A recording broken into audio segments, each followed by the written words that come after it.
There was a time when my mom actually invited different bafundisi to come and pray for me. Yeah? She really thought at some point it's a low namadimoni lo. Wababiza la befundisi. Ay, bangithandazele. Uthoma uyasuka bona ngiyambona usiyaswetha manje. Athi hayi mama, umfana right. You are making me open up so much. Things I don't talk about. Excuse. I'll apologize, but I won't stop.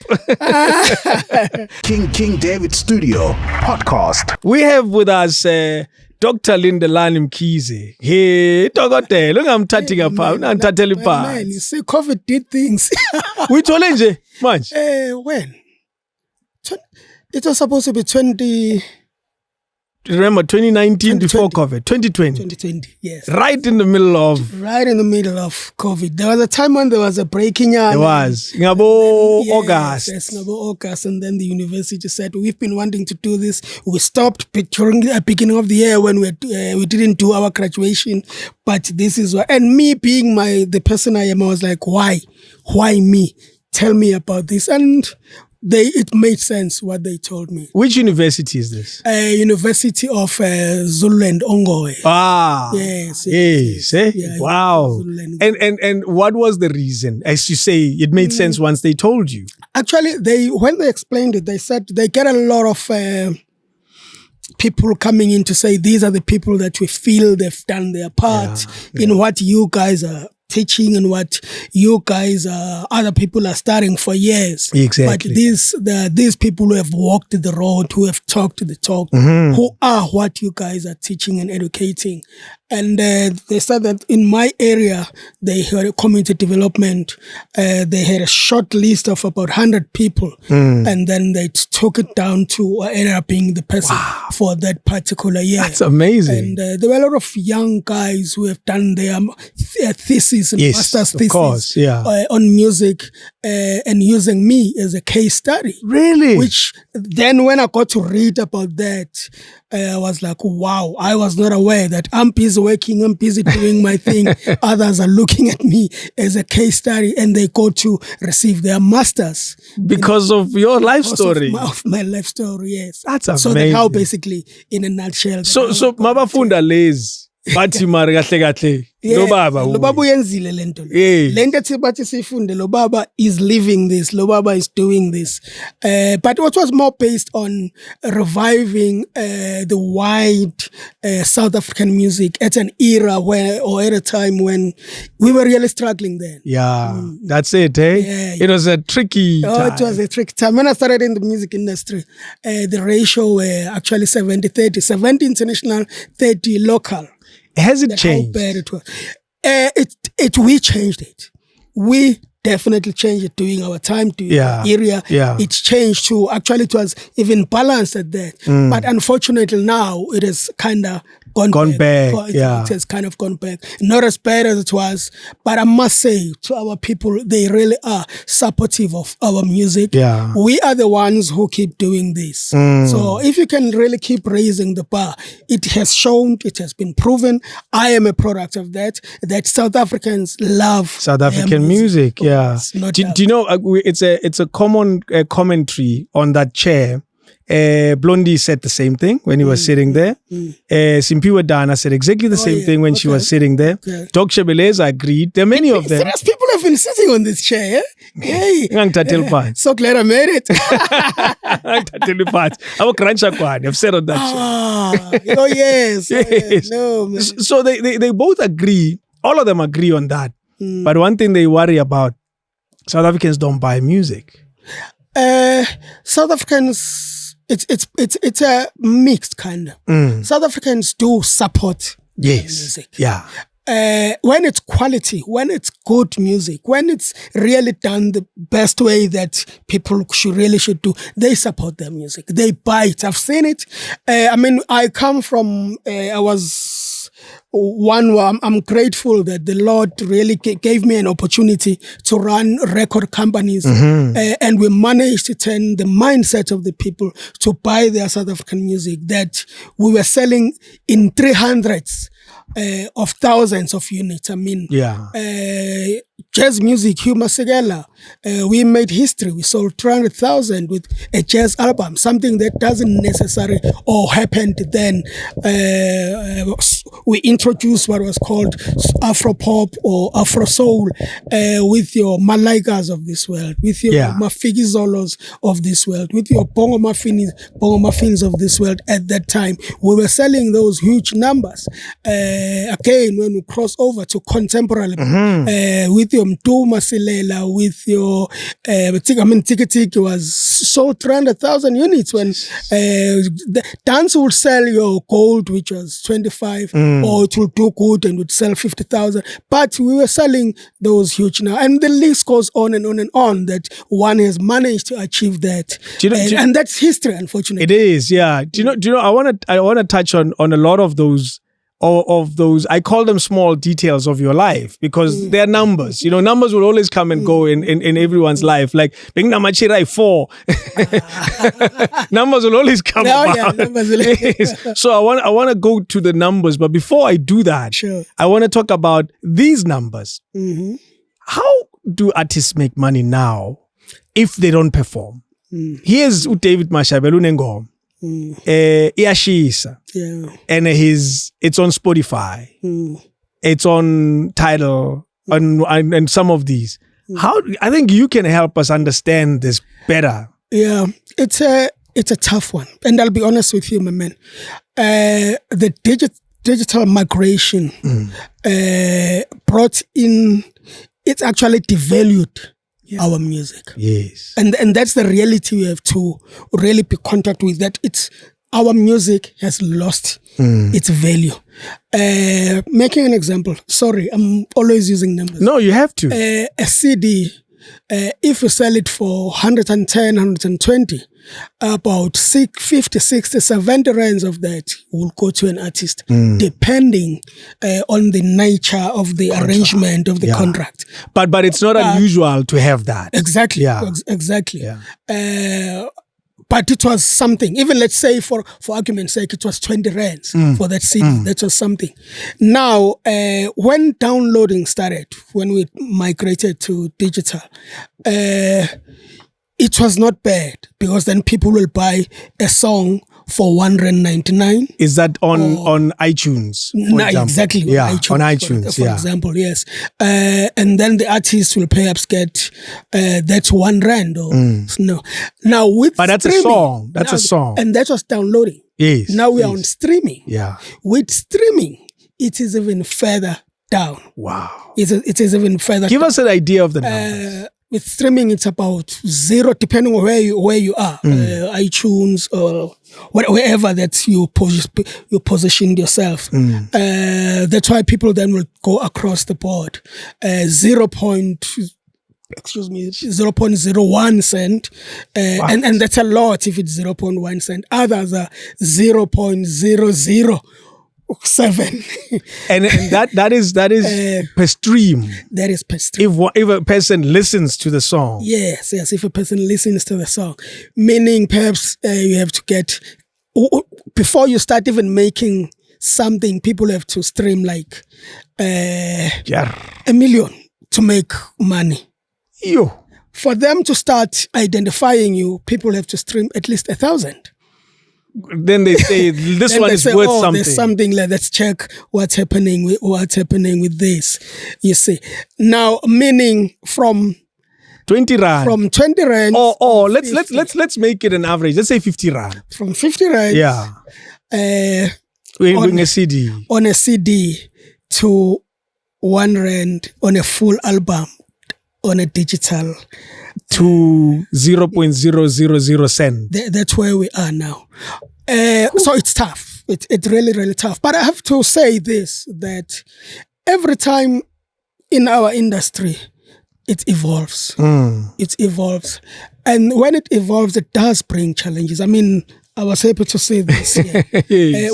We are coming from this era. Yes. Where this was something, and people will buy this and collect this and take it home and play it at home. Yeah. And then artists will earn based on how much people then bought for this. And then this changed to the cassettes. Yes, when there was that change from this to cassette, in the beginning, the cassettes were struggling. Wow. Because some people were resistant to change. Yes. And then from cassettes, it's changed to, I don't know if you'll remember this, to mini discs. I have a mini disc player in the studio. Yes. I even have a mini disc. Yeah. Like actually mini discs. I even have brand new ones that have not been opened. They've never been used. The unfortunate thing about it is my mini disc player doesn't work and I don't know who can fix it for me. That's the problem. Now there are people who can fix it. Do you know there's something you skipped? You skipped debt. No, the debt was different. Because it wasn't mainstream. Yeah, it was not mainstream. Yeah. It was for studio, for performances and all these kind of things. That's why I didn't mention it. Yeah. I was talking things that were supposed to be commercial, commercial exploitation. Yes. Yeah. Then the mini disc. But the mini disc didn't make it because Sony was quick to turn things around and create the actual disc, the CD. Interesting, the history of the mini disc is a Sony product. The whole concept of mini disc is a Sony product. It did really well in China. Where people use, because there's a lot you can do with a mini disc. You can re-record, you can edit. There's a lot you can do, and it did well with broadcasters as well. Tina at SABC. That's all we use. Yes, that's all. That's why even now I have hundreds of mini discs. I bought a lot and things. Just when I was traveling, I will make sure that I'll come back with a whole lot of mini discs. But then the disc immediately. Boom! Yeah, it came and the CD took over. The CD really took over. Again, there was a bit of resistance on that, but with time. So every time there is a new technology that comes in, it does have those challenges. It's just that what made it worse with the phones, with the digital migration, was the fact that just as we're getting into it, trying to understand it, how to work around this, then COVID hit. Now, we were in a situation we had to deal with.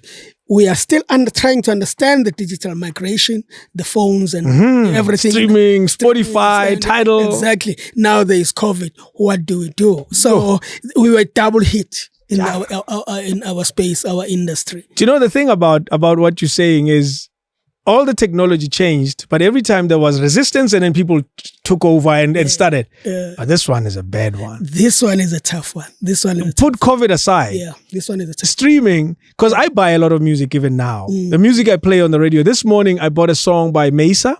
I bought a song Yaga Ayanda Jia because I wanted to play them on the radio. So I have to physically buy it. Okay, good. And then convert it to Wave because they come as a different format. I think it's MA4 or something on it. So I had to convert it to Wave and then send it to the station with all the credits and everything so the artists can get their money. And I realized that if you look at Ayanda Chia, poor kid has like 50,000 streams ever. And that's it. That's a good start though. That's a good start for a new, fresh artist. Yes. Some even battle to get to those numbers. Now look at this. With streaming, with your 59 rands per month, you can listen to any song. Anything. You have all the music. All of us have to share in your 59 rands. So if you are not streamed, forget it. You're never going to make money. If you don't have 500 streams, forget it. So the closure of CD shops, do you think there was still time to rescue that? Because I feel South Africans, there's still a big market of South Africans who want to physically buy it, want to hold a CD. There's still a market. I mean, if you love a product, you want to have it, but also if there's an opportunity you will want to collect it. That's it. So there is that market that still collects. Yes. When it comes to traditional music, people believe in having a CD, physical. So the good thing with that is then it's then empowered the guys, and that's what I've been teaching guys. Yes, this is bad, but it's good for you because then you are empowered. Now you go and print your own disc for whatever amount that you print them for. That's true. The 100 rands or the 120 says manje. So it's time we have to use the opportunity to look for our market, to look for where I'm strong, look for your community of fans, of supporters, of people who love what you're doing, and then make sure that you provide to create music and to give it it to them direct, then you will be able to make it work. So as much as it has forced some changes, but there is something good about it. Another good thing about it is the fact that it has encouraged and made us realize that content is king.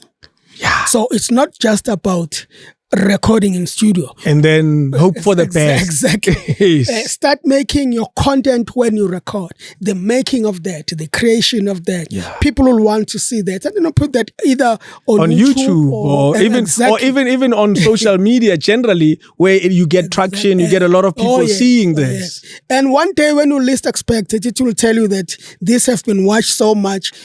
Here is a check. Exactly. Exactly. It's the craziest Exactly. thing. So let's look at the opportunities that are there. So it's not all bad. It's not all bad. It's bad right now, but it's not all bad. There is some good in it, and it's up to us to really turn it around and make it work for us. Here's an idea. Do record labels still print CDs?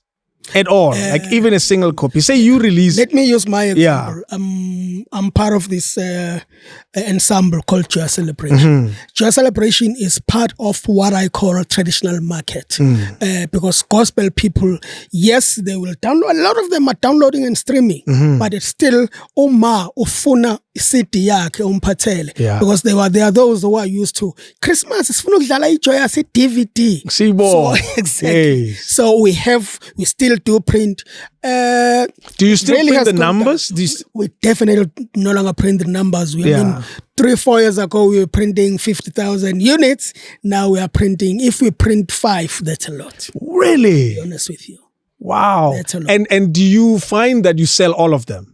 Now that you're doing so few. Yes. What was happening then was we also have a merchandise division. So they were falling under the CDs now, the hard copies were falling under the merchandise division. So when we're selling you a t-shirt of Joyous Celebration, we're also selling you the CD, we're selling you a power bank, we're selling you this, we're selling you that. That's what I'm trying to say when I think beyond, outside the box. The box. It's amazing. Poor CDs have been reduced to merchandise. But what have affected us now for the past 2 years, because we can't perform to those live audiences. So we no longer have platforms to sell these things the way we were doing. Is there a gap for a CD shop?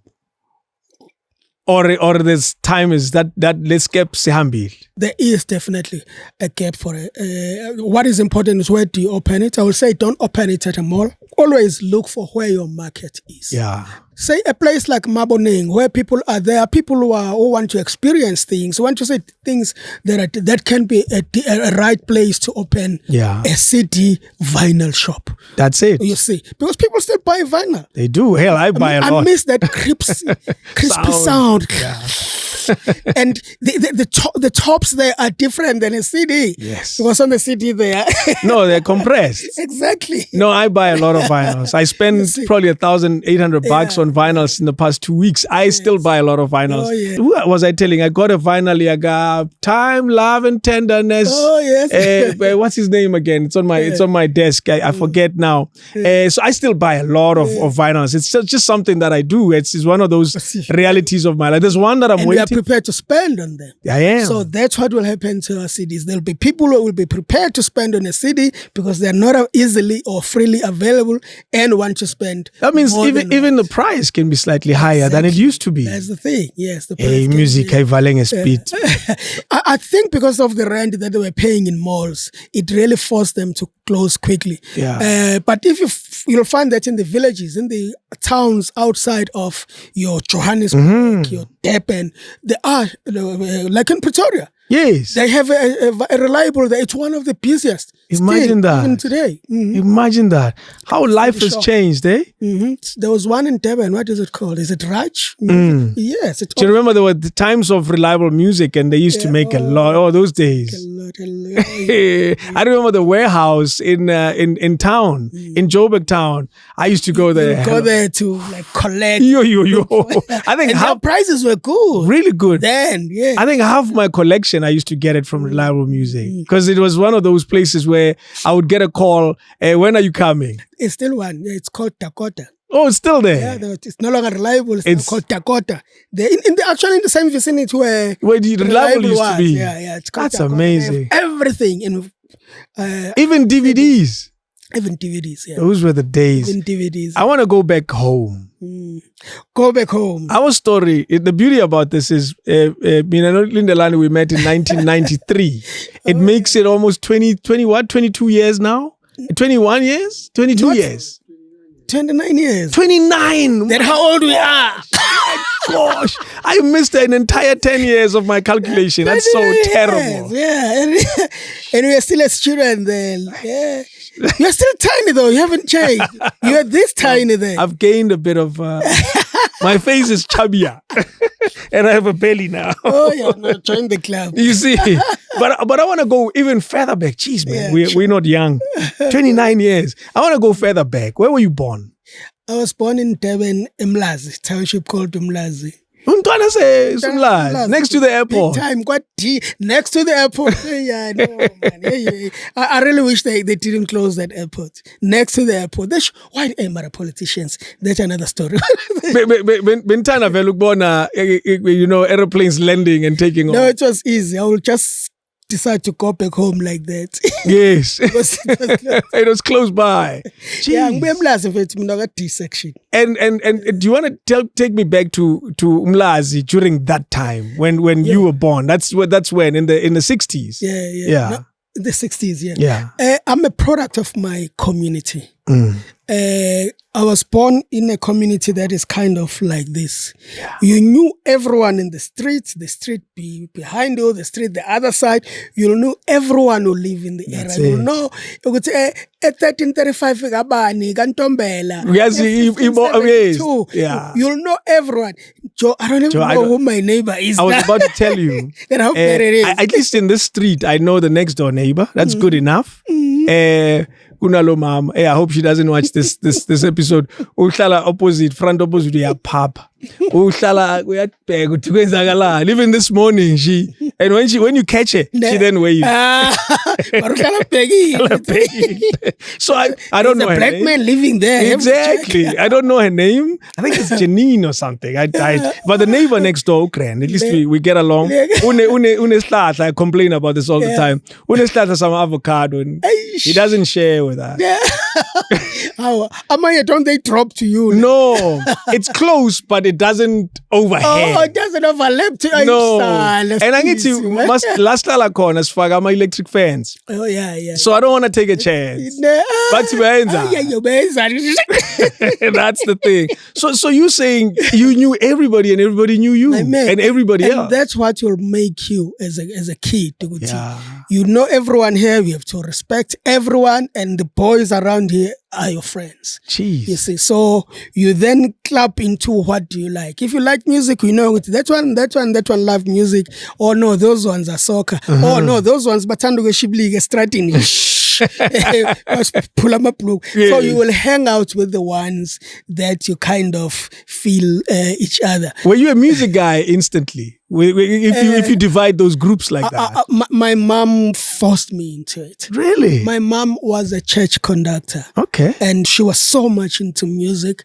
After school, she was a teacher. So after school, she will come back home and then change and go to the church choir rehearsal. Now, she couldn't afford a nanny to look after us or after me. And then she will force me to go to the rehearsal with her. So I will sit there watching her doing wow. And then with time, she then forced me to actually join the choir. Don't just sit there, come and sing. I was short, my manage.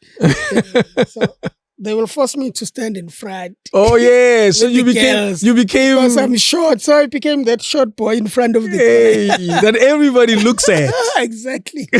But little did I know that I'm learning, I'm taking notes, I'm grasping, I'm absorbing everything. Wow. Everything. In no time, when I got tired of, I had to give an excuse why I don't want to go to. No, we are cool as well. Yes, as I'm growing up. So now I didn't want to go to the church choir practice. I wanted to do my own thing, my own way. Yes, but I was into music. So somehow we managed to create this group of young boys who are from around. Actually, what happened is that there is this pastor, Reverend Dlamini, who saw that there are these young boys who love music, and then he brought us together. We started rehearsing at his church. What? While I was still a young boy. You're abandoning your mother's church. I did, actually.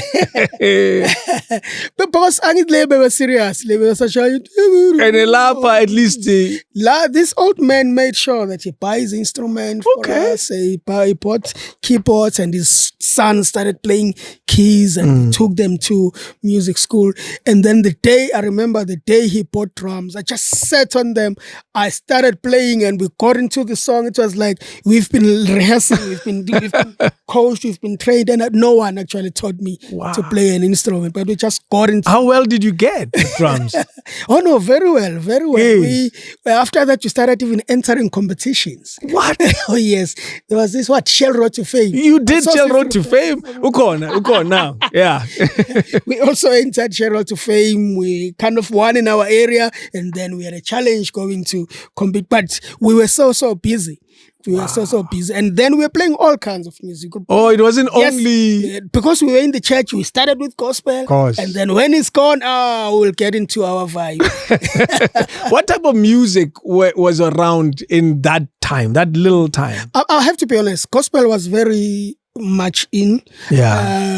And we were so influenced by the American style of gospel, and we'll copy Andy Crouch and all of those. Andy Crouch was one of the people who inspired me so much. His style of writing, his style of production, those kinds of things. But also then these guys here. Really, Blondie and Papa. Oh yeah, their soul then, way back then, what they were playing, and we will do a whole lot of that. Yeah, interesting. When he speaks, he makes reference to how he took from the Americans as well. Yes, but he knew when to stop.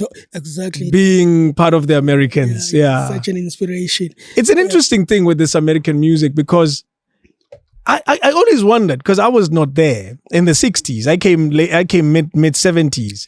Where the hell did the music come from? Where did you guys get it? Because I don't understand. I never asked him this question. It was through radio. Radio was playing. Then radio was only playing international music. There was no local. I remember SABC, the different radio stations. They used to do something called transcriptions, where they will invite choirs, choral choirs. They'll invite local bands to record at SABC studios. But they will keep and own that. Oh, they will keep as SABC. As SABC property, because they don't release it commercially. Anyway, they play for them to play at SABC. I have a story for that. I'll tell you later when we're talking about something. Wow. Because it was information that I had. So radio was playing a whole lot of internet. Yes. And they were playing everything across the board. From Brooke Benton to you name it. So yes, playing a lot of soul, playing a lot of R&B, playing a lot of jazz. Because I always wondered, Guti, le shugela ye R&B.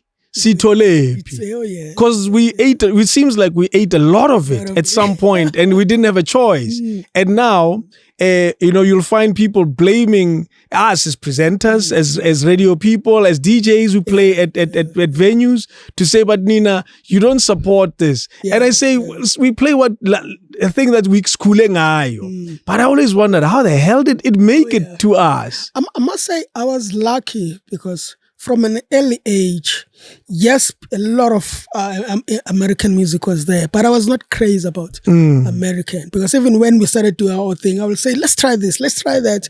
And that's where I realized, that's when I started finding myself, that I'm more a behind the scenes person. That you realize it. Yeah, that's when I realized, at an early age, that no, not in front. Some of the disappointments that happened along the way even confirmed it, that perhaps we are more a behind the scenes person. Like when Shell Road to Fame were playing and we don't win, I'm like, oh, Okay, that means we're not meant to be. Yes, maybe we're not good enough. Yeah. When we go to auditions, I've told the story a lot of times. With my band that I'm talking about, Mbongeni Ngema was looking for musicians, from singers to players that he was going to use. He had an offer to start Sarafina. Yes. He was going to perform in South Africa for a year and then go to Broadway forever. So he had auditioned and he has found his people. But somebody told him that, you know what, there is this band from UMLAZI, young group of people, they are good singers, they play very well. And then he was like, he made a special time to just come and audition us. Came audition, we were hoying there and I was in charge, directing, calling the shots and everything. And then when he was done, he didn't even hesitate. You. Asambe, we are leaving for Joburg on Monday. Were you on the bus? Left standing, no. I wasn't. You were not part of them. Yeah. I think we were 12 and then 3 of us were not on the bus. Oh no. The other 9, all of them. That's a lot, eh? And you were still a young boy. No, that was the end of the group. Jeez. Thank you, Mbongeni. You're an entire group. You could have been an amazing band. Did you ever find out what is it that he didn't see in you? Because we probably had a conversation with him. I would love to find out actually. What didn't he see? I'd love to ask him. And the sad thing about those type of memories is you find that he doesn't even remember. Yeah, it's possible. He won't remember. But I think also his focus was more on the vocalist because it took more. I think the band members only took the one keyboard player. And because even the bass player, he took him later, not the same time. Yeah, when he realized, oh, there's that boy. Yeah. And what role were you playing? I was a drummer. You were a drummer, yes. I was the one who was in charge. You were the music director. Kind of. How much? Then we didn't even know what a music director. But what I was doing was what a music director would and a drama music director is in my opinion, because I've done so many of these things, is always ideal because they are a timekeeper. Oh yes. And they're able to time it properly.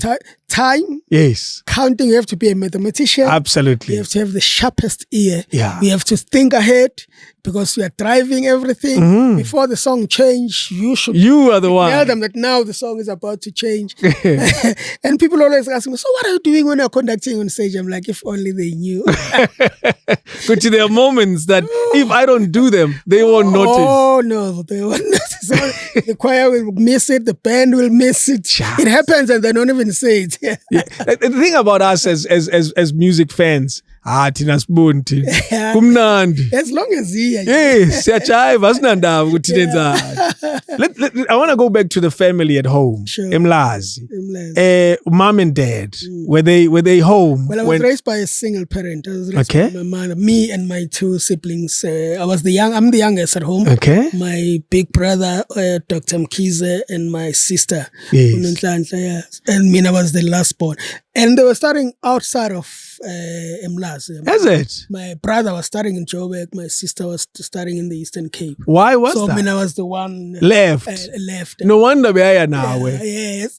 Because when you said Beang Tat, and I said, where are the other children? Where are the other kids? Yes. Yeah. So I was the youngest, so being selling Kuze kanjani ukuthi baye to all these places? They started born in boarding school.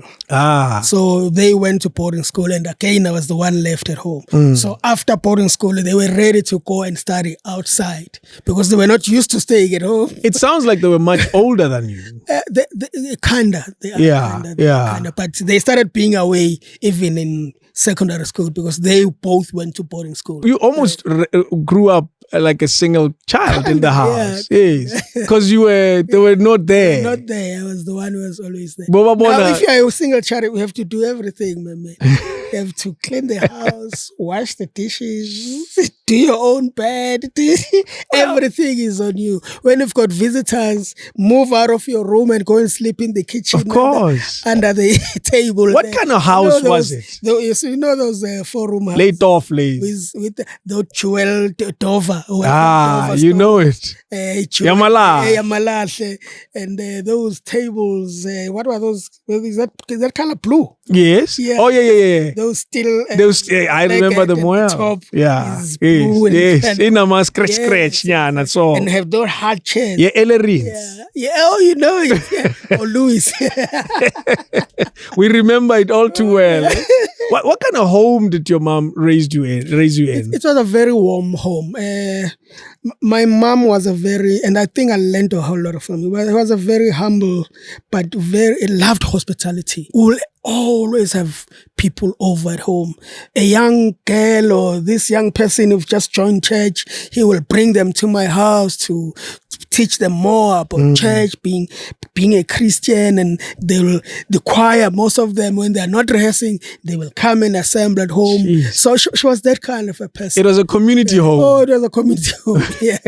Always everybody. Everybody was always there. Everyone was always there. What are some of your fondest memories of Umama? It sounds like she wasn't strict. I hear a lot of Umama were strict on that chair. It doesn't sound like she was strict.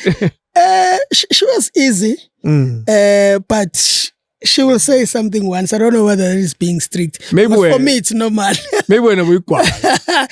I don't know. I mean, there was a time when we go to assemblies of church, assemblies of God, yeah, serious hardcore, man. And then when I was brother, yes. So, but because I was not a brother, there was a time when my mom actually invited different bafundis to come and pray for me, because she felt that in a demon. How my God, and I'm like standing there, they're all praying. I'm like, if konong shaya yo la, ngibheka umnyango, ngiphuma ngalo umnyango ngathi. Man, did she ever tell you? No, I think because I was being shy some music, I must say. Sometimes I will go home, ngabuyi or ngibuye early hours of the morning at because once mina ngaqala nga-rehearse, I'm still like that even today. Sure. Once ngaqala nga-rehearse, I'll start making music. I don't stop. Oh hell! I've never pulled you out of the studio. Yeah, like that. So I will like come back early hours of the morning and wash and then go to school. So she really was worried about that. And because she was a musician, but she was working. She cannot believe that music, there is no life. You do it for fun. Now, I'm so into music. It's like nothing else matters. Yes. And then, and I'm sure you went through this, I will then start fix things at home. Hey man, I will open the radio and fix it. and it's not broken. It's not broken. At first she was enjoying it because she will tell people, bring your radio and we'll fix it. And I don't know what I was doing. I will open, do things, and the radio Walla FM is on. She really thought at some point, it's a low namadimoni lo. Wababiza la befundisi. Ay, bangithandazele. Uthoma uyasuka bona ngiyambona usiyaswetha manje. Athi hayi mama, umfana right. They had to get to a point where they say, we are done now. No, we are done. Umfana right. I've had a similar experience in Devon, interesting. Are you serious? I've told the story a few times as well. I was... I went to Just Eyes. He was at Capital Radio.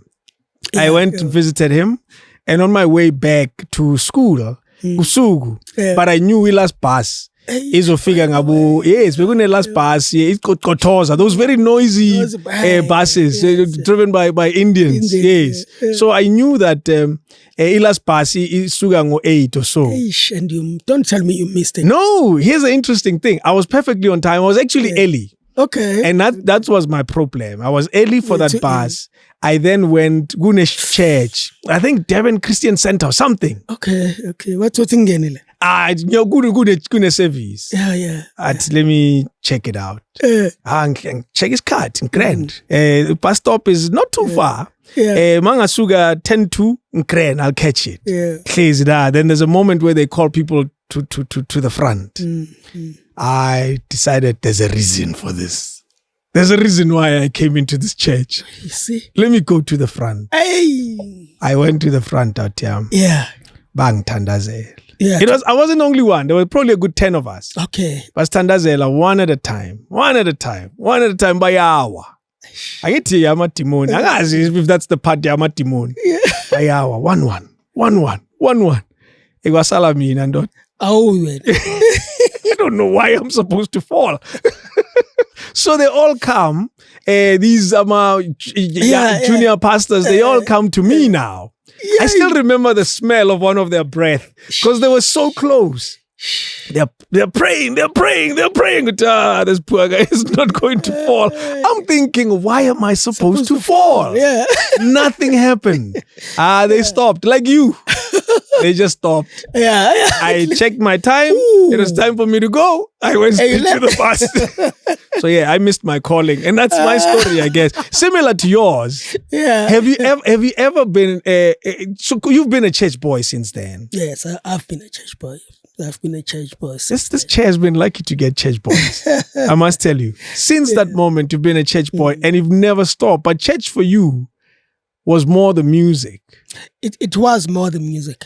But I must say, and I have to be honest, there was a time when it was this particular pastor who came to just teach to the youth. And he was teaching the Bible.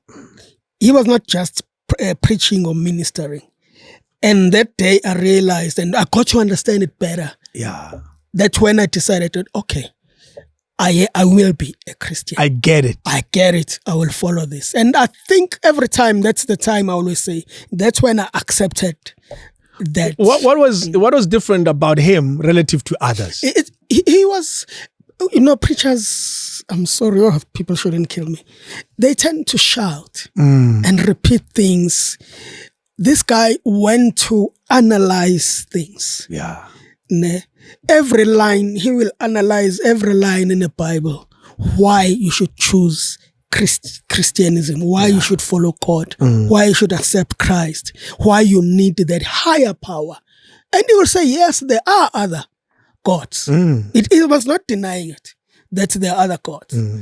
But also mentioning that it's very important to have a higher power that controls you, that you live by. And this one is the right one for you. Yeah. And we'll explain why this one is the right one for you. Wow. You see. So, and he analyzed it. He was teaching. And even now, I really battle. I'm sorry, Mashabela. I battle with motivational speakers. Why? Tell your neighbor. Stand up and talk to your neighbor. Tell me about this. I'm waiting for the day when they'll say, look your neighbor in the eyes and kiss them. I really do get lost, and it also because then one had got to understand. Even the things that we always question as young people. Then he will explain, and it was a 3-day service convention, and from all the days, it really was giving meaning. Not just preaching and screaming. And it's amazing. You had gone to church for so long, and all you needed was that one guy who will bring it closer and make it easier. And strange, even when I went back, the others are still like, no. They're not after that, this is useless. Yeah. Do you remember any friends when you were growing up? Ekasi, any names that come to mind? My friends as Ekasi are still my friends today. What? Oh yes. Yeah. Oh yes. They're still my friends today. I mean, they gave me a name. They had nicknames. What was your name? They called me Nkalagat. Naman. I won't go to tell them why they called me Nkalagat. Naman. But I was fearless sometimes. So my daughter. Yeah. There was a time when, growing up in a township, there are things that are done by boys in the township. You find yourself doing those things. What is important? You have to give us what is example. Important that you outgrow that and you move on. I'm glad you've outgrown all of that, but we're all curious now. Give me let's do it as a hypothetical example. For example, not that I did it, but I would do this. I'm curious to know. Okay, not that I will steal a car, but like stealing a car. Were you that fearless? Oh yes. What was wrong with you? What was going on in your head? But you will be surprised. It was for a good reason. Yeah. We will find ourselves that, Joe. Here we have a performance somewhere, but we don't have transport. I like that. It's a good reason. Keep going. We wanted to go and praise the Lord, but we didn't have transport. So we have to work out a way to get transport, and we'll go to town because we are performing in Richards Bay. Yes, you need transport. We need transport, so we'll go and see is there a car available. This is like a Jay-Z story. It was bad, it worked out, and let's all just accept it and move on. Yeah. Wow, man. So you had that about you. Oh, yes. And I didn't have a problem doing it. We need to do this. There is a purpose. God will forgive us. God will forgive us.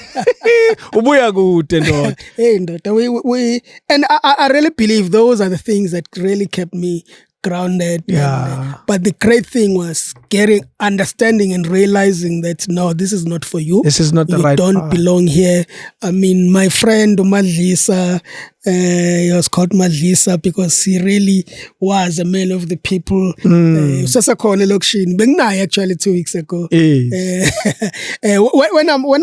I go to Durban, when I'm not working, I try and make sure that I go to Ekasi, hang out with the guys. Does your mom still have a home there? Is there still a family home? Yes, the family home is still there. My mom is no longer, but my aunt actually took over and he lives there with our cousins and stuff. Jeez. What was education ever a subject matter that was highlighted? I'm grateful to my mom. My mom was a teacher, remember? Yes. So she really installed that. Yeah. She really installed that.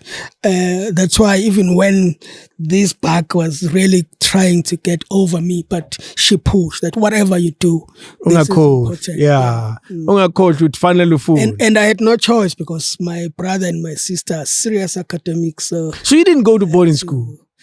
I went on my last 2 years, but even then, I was troublesome. What were you doing? Do you know, I can't visualize a boarding school because I didn't go to one, and I don't know anybody that did. So as a result, I have no mental reference of a boarding school. I mean, a typical township kid grew up in Mamelodi, went to Vlakfontein High School. Man, at boarding school. That's the best time.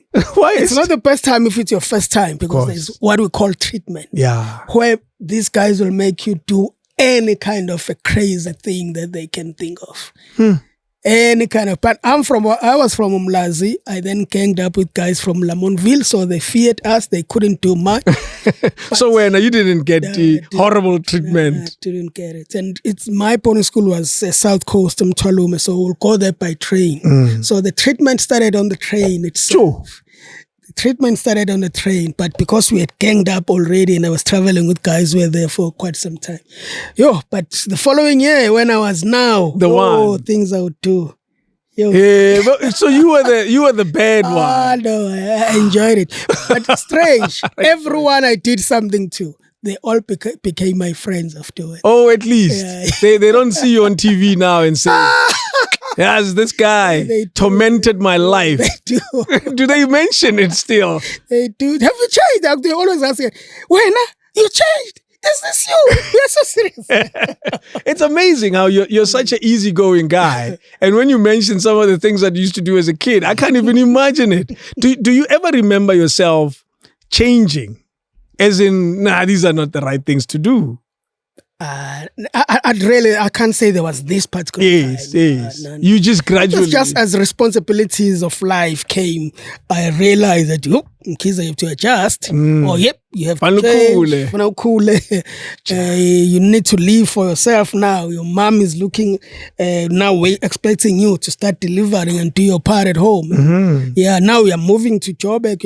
You see, so it's steps as you grow in life, kind of demanded. And brought the change. And honestly, some of the changes were brought by seeing things that happened to my friends that I grew up with, that I was hanging out with, others getting arrested. So that will worry me a lot. And I think Lord Nkulunkulu was always protecting me. When I was away, traveling or being busy with the music, when I come back, somebody got shot. They were doing something or they were robbing something.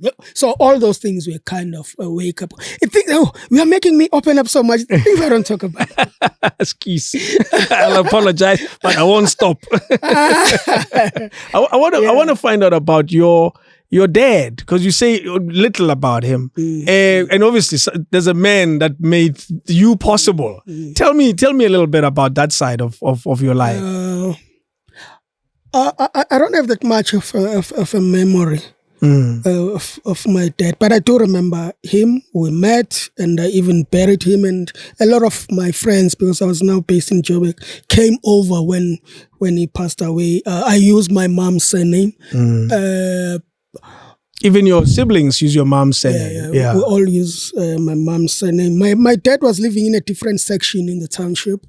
And when we were in need of something now and then, mom will say, go to your dad and see, ask for this. I will go. And the story was sometimes mostly the same. I'll call you. I'll sort it out. And then there was a time when I decided to just cut ties myself. Yeah. Until when I was grown up, when I decided it's fine. Let me go and check this man. Out. So there was none of him in your young life. Not much. I knew where he was. He was alive. I had given up just before I was a teenager, and then after when I was working and when I was back, when I was on my own, on myself, and actually when. After I was married, my wife is the one who said, go and check your dad. I hear wives are good with stuff like that. Oh, yeah. I know. Yes. Even though they don't know the backstory, but they still say, you can't leave the old man behind. Yes. And was it a worthwhile decision? Do you look back at that and say it was worth doing? Yeah, no, definitely it was. Definitely it was. I'm here on this earth because of him, and I'm grateful for that. And after I went back, yes, the relationship was not that great because I kind of was not that used to him. I made the best out of it. By then he was diabetic and he was he really not well, and I tried to assist and take care of him, got him things that he didn't have, took care of him, and I treated him as my parent. And even strange, my mom was also happy that I was doing that for him, and took my kids to meet him December when we're at home in Durban. I'll make sure we spend time together. How did he receive it? Never used to happen. Yes. How did he receive it? Shame. He feared me more than anything. Really? He's now with things at turned. He's the one who feared me because every time I was doing something, I could see tears rolling down his eyes. That ish. Exactly. I was not there for this man. And look at him now. It's interesting how. Do you think it left any impression on you, the fatherlessness of your upbringing? No, it did. And what did it do? It did, and I think even that's one. I've been married for 22 years. It will be. Ngakhohlwa indoda uyishiya njalo if yakubhayizisa because uzoyibona umama uzothi yes, I'm bad with numbers. But I think it's that's one of the main reasons why I'm still married, because I always say I don't want to do that. Yeah. Don't want to be like that. You've seen it. I've seen it. Interesting. They say sons who grow up in and I'm using a very different example, in a violent parenting environment, there are two possibilities. Either they become the same as that, or they become the exact opposite. Nah. They don't want to see this ever again. I don't want to see that, my man. And this you're saying not only to your wife, but also to your kids. To my kids. I'm trying hard. I'm really trying hard to be the best I can be to my kids.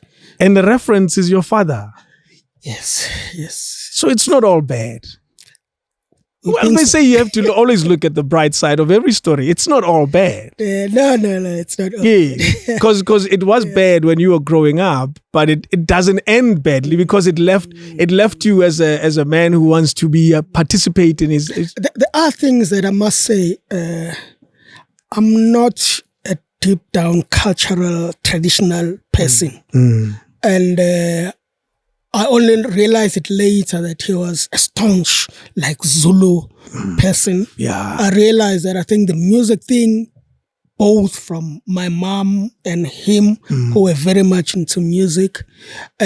Now, my brothers and sisters, especially the brothers from my dad's side, because when I got to meet all of them. We are close, we talk, we are there for each other. And there are these things that they learned from him that I didn't learn from him. Like the serious cultural stuff. So you missed out on that? I missed out on that. I can't slaughter a cow, yes. I really wish, at least a sheep, my friend. I really wish I could know how.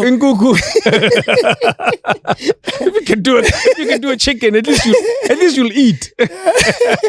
I can't, and my brothers are so good with those things. They understand culture. You see, so he had other children. Yes, he had other children. Others are older than me. Others are younger than me. Even the younger ones understand and know these things. And amazing. So when there's like a gathering of the family, I do go. I mean, they're still, and they do these things. I'm like, now it's me with my phone and taking stories now. You know the song. You know the song. Yeah. Sankomoto. Waru putile matsoho shebile banna basebetsa. We're now there. You're taking photos. Yeah, I'm taking photos because I can't slaughter. I would love to be with the boys there. Hey, you're slaughtering. So, I mean, other people was Mkhize slaughter. It means something to me. It does. Those cultural, those traditional values are so important. It's and interesting. I missed out. And I like how you have something that you're able to say that I didn't get and I should have. Because the reality of it is, and because I was raised in a fatherless environment as well, I have no idea what I missed out on. There's no reference, and at least you have some of these things. I wish I had done that. Do you ever imagine your life with him and how it would have turned out? It's a trick question, I'm aware. I'm so lucky that there was not a moment where I felt that, hey, because my mom was there in every way. Yeah. My mom made sure. I ask myself even today, as a parent, how was she coping? She had 2 kids in boarding school. Me also in school. This 4-roomed house that had everything. You didn't miss anything. I didn't miss anything. I didn't miss anything. My mom really did her best, and I'm grateful for that. That's why then I can't say, no, I wish. No, yes. You didn't feel... I didn't feel the absence here, your time. No, JP did her part. My mom, they called her JP. What she is, man? She had a cool name. I think it came from my initials were JP, Joanna Busisiwe Mkhize. Wow. So, teachers love music. Oh, yes. Teachers are cool. Yes. Teachers are very cool, actually. Amongst themselves as a gang, they are very cool. They use phrases. I know when I was growing up, my teachers in Simolo, they used to call each other Mogel. Like Mogel. Yes. And I know Bonang used that phrase years later. It's like, I grew up with that phrase amongst my teachers.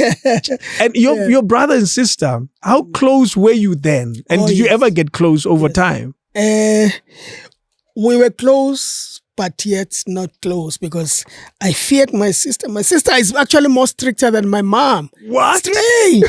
But even today, wow.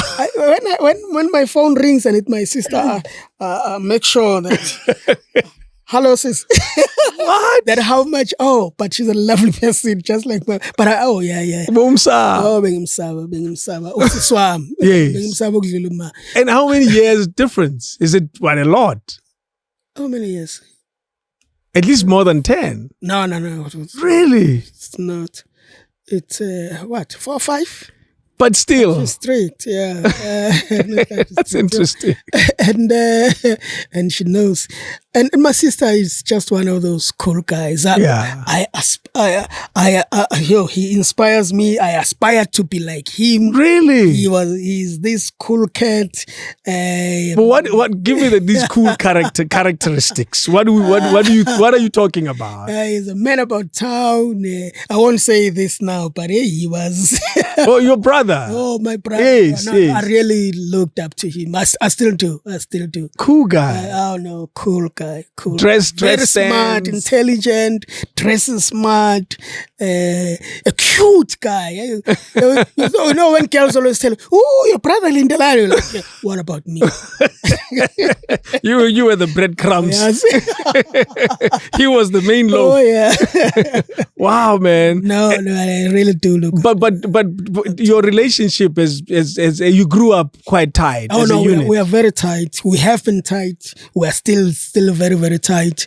We are not those though, unfortunately for us, those that talk every day. Oh yeah. But when we do, we'll then talk for hours. And that's it. I don't know whether it's to make up for lost time or what. We'll go like days without talking, and we'll carry on as if we just were together just yesterday. Yeah, and we're fine, and we are lucky that I see a whole lot of families this happen where you find siblings having quarrels, and we are really blessed that we really have never had that, and we support each other, encourage each other, we are there for each other the best way we can be. You said you referred to him as Dr. Mkhize. Mm-hmm. Is he what type of doctor is he? He's a dentist. Really? Yes. Dentist was one of the first black guys who graduated at Wits, and he was the first black dentist to graduate from Wits. Yeah. He's been doing this for years. Oh yeah, no, he's been doing this for years. Now he's a businessman, he's an entrepreneur. Yes. But I was talking to him actually just a few months. That same kids, we are first a dentist before a businessman. Go back to please, because I needed someone to. I've tried a lot of dentists and they're very rough. And he was so good and gentle. And he did my teeth last month, and he was like, "See, that's what I was talking about. Go back to practicing." Oh, so he doesn't really do it as much anymore. He stopped practicing. Yes. But I really have been asking him to please go. He must just for you. I know there are a lot of other people. His practice was the busiest in what was it, Lister building. Oh yes. Oh yeah. He was there. He was very, very busy, and a lot of people are still asking, but why did your brother stop here? And he did, eh? And he did, yeah. But it's like he's listening. He's ready to come back. He can't be that young now. He's surely not a 40-year-old like me. No, he's not. I want to find out now how we met, because how we met then has to do with what you were doing in that time. Mm-hmm. You brought it cassette, yaga. Which one? And I'll tell you why. Why Oskido? It was the big O. It was still called the big O. The big O. It was Oscar the big O. No. You gave us cassettes. Like, we were happy. It was probably my first freebie cassette. Oscar the big O. Oscar the big O. That's what he was called at the time. Yeah. And whenever you saw his name on a poster in Durban, it would be Oscar the big O from Joburg. Yeah. Oh yeah. There was always that. He was promoting all those shows, so he'll make sure that it's from Joburg. From Joburg, So tell me what you were doing at that time, because you were obviously promoting music, and you were still Durban based. Yeah, I was what they call a promoter, a music promoter. Then, you see, when you start in a record label, you start somewhere. These days, at least, you start perhaps by being an intern, these days, and then you move to being a label assistant or a promoter, where you take the music out, or you sampling. Yes. It's changed now. Right? Sampling is different. Sampling an email. An email, man. Times are so different, eh? So then I was working for a record label as a promoter, where when they release new music, they will give it to me to take it to whether it's radio stations or whoever, taverns or nightclubs, and I will travel all over the country. Which record label was that? It was called Till Records. Oh yes, that's the famous Till Records. That's where I started. Actually, even before that, before I started working for Till, how I got to work for Till, Chico saw what I was doing in Durban with my band, with my group, and my brother told him, "Hey, Chico, I've got my my brother here, they were very good friends who is so into music. Can you just give him a chance or just listen and check what he's capable of? Chico came once, he saw us rehearsing, and I think we were also performing in a function, which he was there, and so he saw that performance. And then immediately after that, he was like, tell me, so, and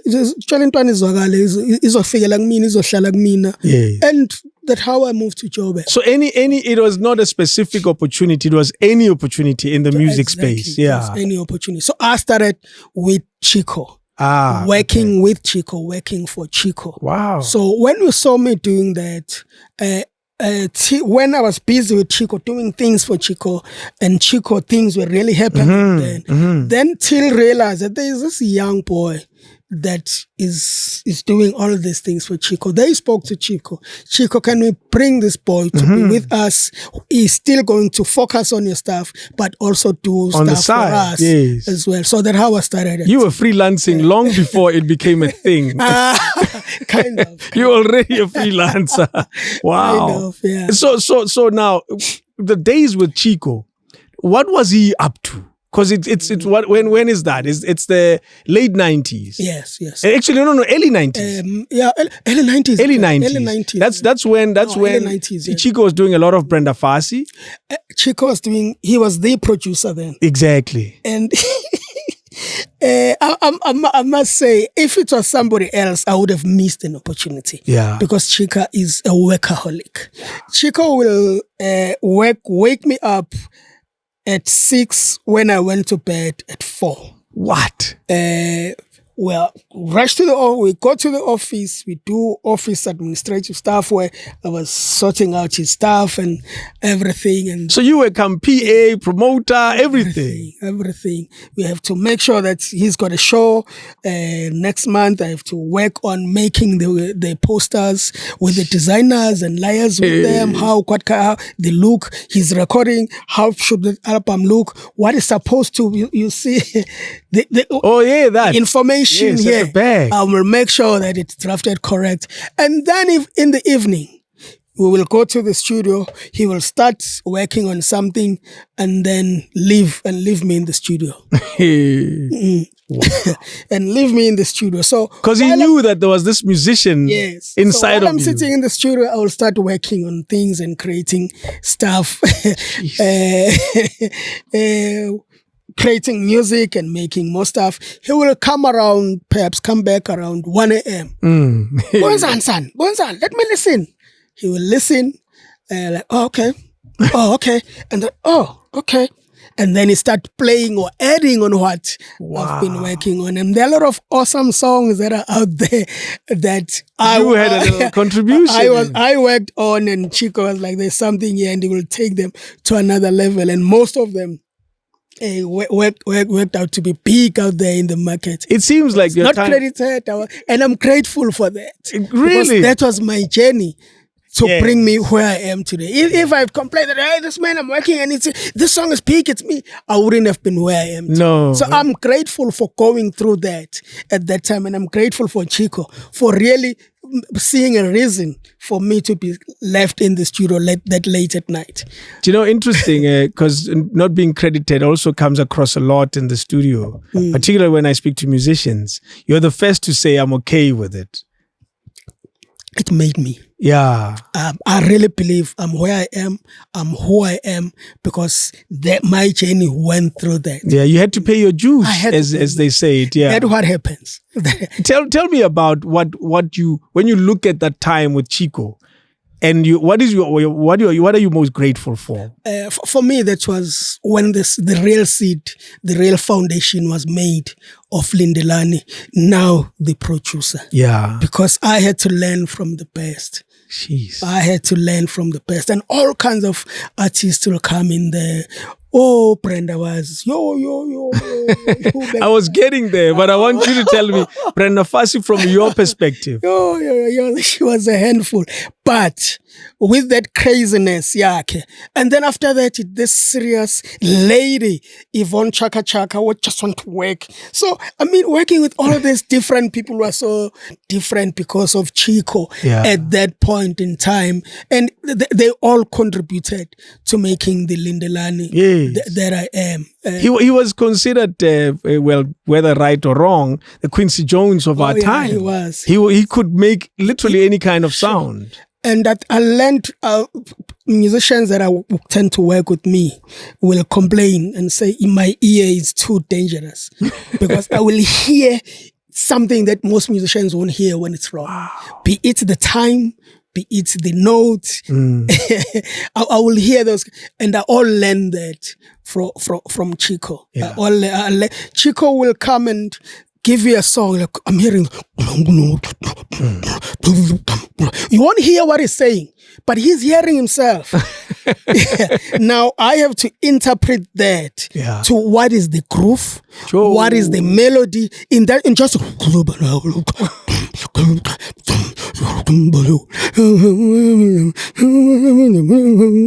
and there's a song, and that's a familiar song. That's a song. Hey. Now, when you're able to extract that and break it and into then pieces. break it into pieces, it becomes a killer song, and everyone is singing along. So that's Chico's true talent. Oh my man, that man is a magician. That's amazing. And we haven't had a new Chico song in many years. No. Are you guys still buddies? Have you remained friends? No. Oh yeah, my man. I keep saying this. I'm who I am. I'm where I am because Chico saw a need to bring me closer and show me the way. Jeez. There is no Lindelani without Chico. Without Chico. Do you know, we've spoken a few times, you and I. This part of your life I didn't know. Are you serious? Yeah. I didn't know that there's such an important Chico role in who you became. Chico made a serious direction. So we have Chico to thank for you. Oh yeah, definitely. That's amazing. Definitely. And it didn't end there in the studio. Then during the day, I'll be working. And he'll be forcing me to say, Lindelani, that show has to be full. So we have to market that show. You have to figure it out. I have to figure it. Now, I then got into marketing. And I never started it. But because he's like, this show has to be full. We're performing in Springs. This show has to be full. It has to be packed. So I have to think of ways of how do I make this show packed. We are releasing a new Kamazu. People have to buy this. I mean, there are things that we used to do and people were not aware that actually we're promoting a brand or we're creating a brand. The hairstyle. Yeah. How did it call to be Chico? Chico style. Because for me, I was coming from KZN and I was not used to cutting it. No. Yeah. So I was like, he's the only person I see doing this. And now I'm beginning to see, and we then emulated that as a style. Yeah. That the haircut is a style. Yeah. It became a brand, the style. The Chico style. The Chico style. Yes. It's a police cut. It's a police cut. It became a Chico style. In no time, every young township boy was doing the Chico cut. Style. And it was called Chico. And it came from trying to really create this brand. And without realizing really that you're creating something big. Oh, yeah.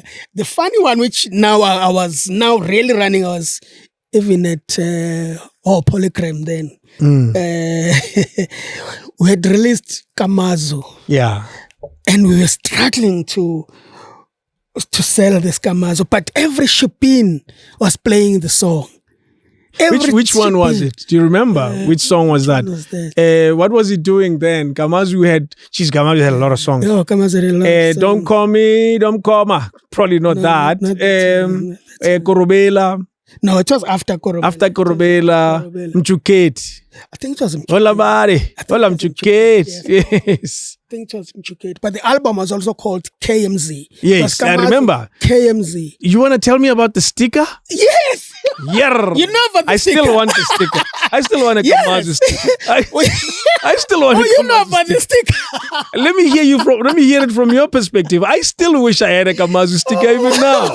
We started in Soweto where And we went to all the townships, Yeah. giving the shippings the sticker that tell your patrons for their cars to be safe outside, they must have the sticker. Then the cars will be safe. The KMZ. From there, we KMZ. Call it KMZ. Don't even call it Kamazo. Yeah. Call it KMZ.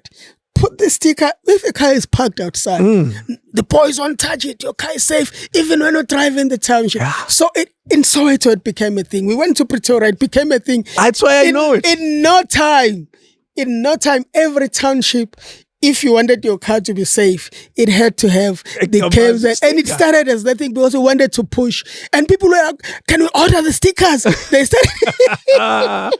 Wow. And you were not even selling them. You were giving them away to push the brand. To push the brand, to push the album, to push the project, KMZ. Holabari. Oh, yeah. So I knew you would. I remember the sticker. I'm going to ask what may seem like a dumb question. Do you still have any of the stickers? I had them when I was moving house, and I saw them. I was like, wow, I still need to look. I'll check it. I have to invade my garage and check. I remember seeing them in a bundle. Yes. Because I hold them dearly. Because for me, that was an era.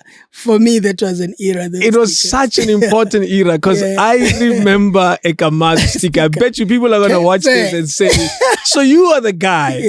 We wouldn't have thought that. No. People really believed that their cars were safe in the township. I think the cars were safe. The thugs never decided really not to touch. He's one of us. Even today, somebody gave me advice about the Orlando Pirates sticker. Even today, not like a few days ago.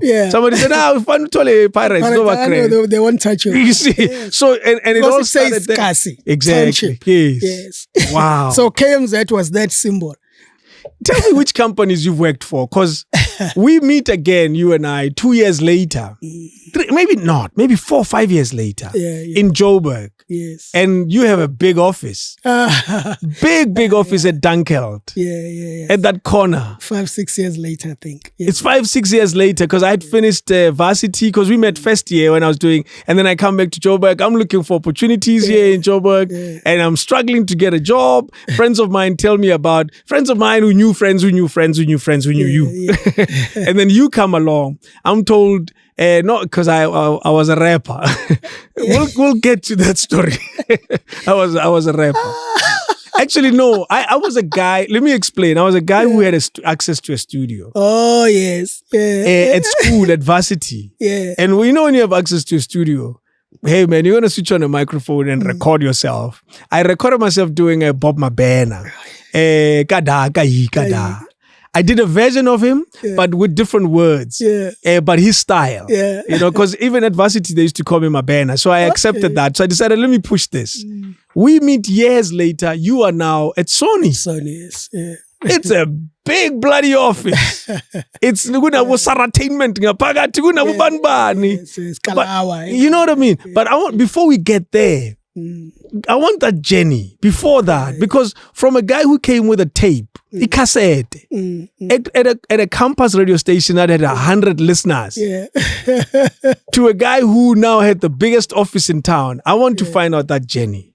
I think it was based on that, on understanding and respecting every opportunity and every space. I'm that kind of a person, and it happens with the music that I'm privileged to make now. Once there's 5 people who tend to enjoy it, I then believe that there can be another 10, there can be another 20, there can be 100. And I start with that small community and build up from there. And so it means respecting that small space and that community. So I started with Chico, and I helped Chico, the teal little freelance establish what was called Chico Productions, because when I started with him, he was just working a signed artist to Till, Defon, which was under Till. So they would pay him to produce. Yes. Yeah. So I helped him to say, Chico, let's formalize this now and create a brand or a company and a business out of you. Let's create Chico Productions. Wow. And with Chico Productions, there were artists that we managed to sign under Chico Productions. But the biggest thing that we managed to do was when we approached the church to say, let's make, you guys have got your music all over. Can we formalize and put your music under Chico Productions and make the cassettes for you? You will order the cassettes from us. In no time, they started ordering 20,000 cassettes, 100,000 cassettes, and multiply the hundreds of those stuff. So Chico Productions just go boom, because of signing the ZCC brand. Jeez. And then the white people were like, this is the young boy who was there when every step of the way. He can help us. And then that's why they were like, come to Till. We'll start you here. Do the promotion.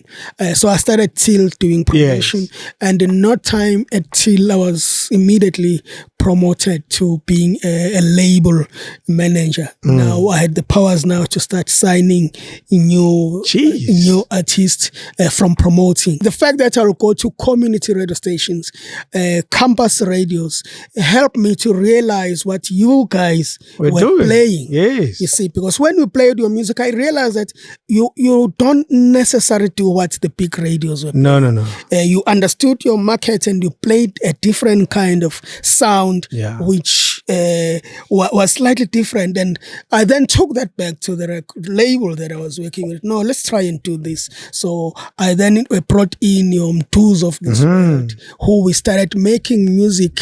This was still Till. This was still Till. Yeah. And then we started doing concept music. Doing concept music. When we brought in Oskido, he was a he was a DJ. A DJ at a club. DJ. So in Hillbrow. Let me help these club DJs also make their own music. That's how I started working with Oskido. I still remember that sleeve. And it was concept project. Yeah. We'll do concept. Just one off. Yes. And then that also started, it will sell like 15,000, 20,000. Now Till was living of these things. And then Gallo, and then there was, Till had to change to being Polygram. When the Americans decided to take it over. So it changed to Polygram. And then with Polygram, then they had to revise and revamp and restructure. And then with the restructuring, I was made a general manager at Polygram for local.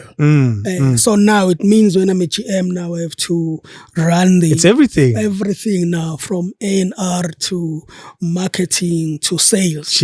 Although two years, because the A&R part, that's where we saw more of you, where you had to now identify artists now. Well, now I have to identify talent. Your career is amazing. Do you always look at it and say, it was just timing, incredible timing? It was. Because it could have happened. It definitely was always awesome timing, because with the Sony opportunity, I had to go and grab it. Tell me before Polygram Nai, which EM? Because Sony is a big moment, at least from our perspective. Yeah, no. Yes. So Sony was a huge moment. Yes. But we made it big, because when it started, no one was noticing. That's my point. That's exactly my point. That's why I say it's a big moment. Yeah, and I would have failed big time and it would have ended just like that. But let me come back to Polygram. I'm interested in the artists and people that you found there. Yeah, Polygram, I had a strategy there of, let me work with the young and work with the old, not just focus on the young. Polygram was the time when we were really trying to build and make what was then afterwards called Kwaito music. Yes. That's when I signed your John Ninas of this world. That's when I signed your Sharon T. Hey, local. Yes. That's when I signed your Do Tiki. That's when So it was all Polygram, not Sony. No, not yet. It was not yet Sony. Okay. That's when I did even the Bob Mabena the project. Reconnect was done there. That's when I started the LM Jam with Lindelani and Du. And with that, also I would say, okay, where is the middle of the road? That's when I did the Hey Machi, this talk fella said prior. Wow. And everyone was like, how can you sign a choir? And it went to sell like huge numbers. It became the biggest song of that time. Song, yeah. And then along with that, I was like, okay, where do I play my part on the old? I remember I was rehearsing with one of the groups at there was a rehearsal place called Mega. Mega Music, yes, where all the musicians will gather to rehearse there. And there was, as I was leaving the rehearsal room, there's this old man standing outside. Hey, I know this old man.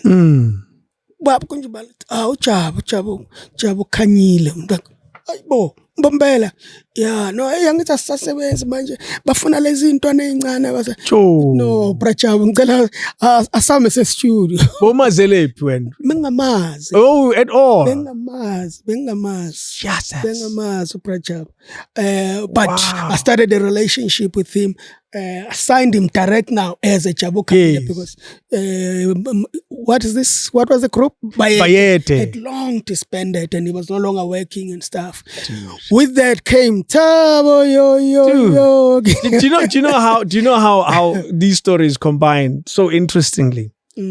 Second year Westville, 1994. Or second or third. Yeah. I was already a big name DJ. Yeah, sure. It must be third year because first year we don't count it. Nobody cared. Nobody cared for what I wanted to do. Second year, that's where I started now. I have a radio show. I speak like Bob Mabena on the radio. I'm the man. And now, third year, we used to call them Mama Chol at varsity. Like the what is it? Around April, we would do it's a freshers ball. We used to call them a jol. There was a big one that had a... There you go. I was there. There was a big one that had an accident. Yes. You know that story well. I know the story. I had driven down immediately to promote an album. Yeah. To release on the time, but there was this project I was rushing down, and I knew that we had a big event that day, so I wanted to give it to you guys to play at that show. As I got there, people were like running. It was bad. And there were guns everywhere. I drove out immediately. It's amazing how you remember that day, because I remember it that clearly as well. There was a Joel at the cricket stadium, and there was a big shooting, and Vianney passed on, and that Joel never took place. That Joel so that's why I remember, because earlier in the day, I emceed. Oh yes, yeah. And guess who was in the backstage? Ujabukani. The first picture I ever took with a celebrity was Jabukani. And you are the one that said, Lobaba must go into the studio. Yes. But where had you seen him before that? On TV when I was growing up as a young boy. Jeez. I only see him, and then when I saw him again, he was standing outside of Mega Music trying to get money to get a taxi to Soweto. Sure. Because he didn't have money for the taxi. He was not longer getting gigs. They were not using him because they were saying they were old music. They were old musicians. Because Kwaito, actually it was when Kwaito wasn't big. No, yes, it was when Bubblegum was fading and Kwaito was coming up. During the time of, you remember Blondie with those Toy Toy songs? Aha. Yo, about Blondie were big then. Yeah. It was around that time. And it was also around the time when Nina, you were doing Abu Jo Nina. Yes. Abu Ding Dong. Abu Ding Dong. Yes. All those songs. Yeah. What do you do with this old man now? I was like, let's try something.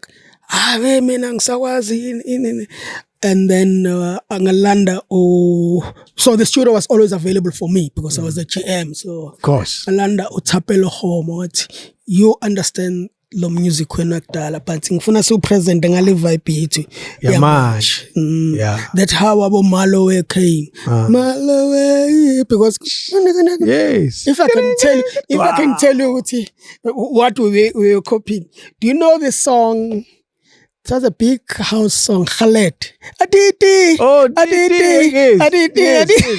There's this language that we don't understand. Yes. The groove and the bass line came from Khaled. That's amazing. Wow. And you said, let's do this. That album was big. I have to point out that Uba Tapelo Komi is sat on that chair. Sure. Yeah. Those are producers who really have contributed to making me the kind of be known for understanding and be the best A&R in the country. Yeah. And but also you have to give yourself credit for having the wisdom to know who to go to get. Yes, because in moments like that, people in your position as a GM of such a big organization, you need to be able to match this artist with that producer. And that's where the magic comes. It's very important. Important. And the attitude also helped, because when I came in that position, it was only white people. And I was like, nah, man, white people can't understand my music far more than me. Yeah. So what they were so into what was called bubblegum then. Yes. They were still signing bubblegum artists Yo. and they were dealing with that. Like, no, let me change this. Let me look for musicians. Let me try and get what the radio stations are playing, especially the new emerging ones. Yeah. Not even the big ones, because the big ones are told what to play. And that was my attitude. It really helped. Here's an interesting thing about that era. And I make reference to this quite a bit as well. That the similarity to that era and now with Mapiano. Mapiano is clear that there was a shift in sound, and it got a name. It's music from the streets. Music from the streets, exactly. The name that I'm still not sure. Why is this music called Mapiano? Well, it is what it is. It is what it is. That's how we do things in the town. I like young people. They've changed it and call it Yenos, and we move on. Yes, we move on. So were you aware, and you call them projects? You were doing concept albums. Yeah. Yes. Were you aware and conscious of the shift in the sound? Honestly, I was very much aware. The reason we were doing concept, because we were trying to find ourselves. We didn't want to say, boom, this is the artist, this is the face, because we were still trying to find ourselves, know who we are. Yeah. And also with this new, very volatile audience that we were talking to. The youth then, during your time. That's during my time. Oh, they knew their stories. Yeah. You guys were really this loud voice, loud microphone of the youth of that time. That's true. If the youth today can have what you guys had then, a lot of things can change. So we were making music for those people. Yeah. Hence, most of the time, most of the music that I made was very big in the institutions. At varsities, it was very big. Yeah, so because they were the ones who first understood it before the masses. Can you give credit to something about that youth of that time? I can think of something, especially but maybe I'm wrong. The university radio. Yeah. It made Kwaito. It made our music popular. It did. I know. The street bashes were made then. It gave the voice to what we're doing. I remember when we got the album Yaga, we were doing an outside broadcast. I don't even remember who brought that album. LP, Tebe, Philly. Oh, yes. I still remember the moment when we got it. Oh, Philly. Oh, yes. And we played it maybe 10 times a day. Every day. It played that song. Every time you tuned into radio, to Audex radio, Philly was playing. So, and also, what other song comes to mind when I think, Gudu Gudum Gung Gung? What song is that? Boss of the Road. We used to play that song. You see, look at that. You brought Boss of the Road. We played Boss of the Road 10 times in every show. Oh, yeah, no. Every taxi. Played Boss of the Road. Boss of the Road, yeah. Mind really takes. Oh, yeah. Just the bass line. We were checking what excited this guy. And we realized, these guys loved their bass line. Yeah. That's how Boss of the Road was made. In it, Tsuri Tsuri. Yes. I'm doing Tsuri Tsuri, right?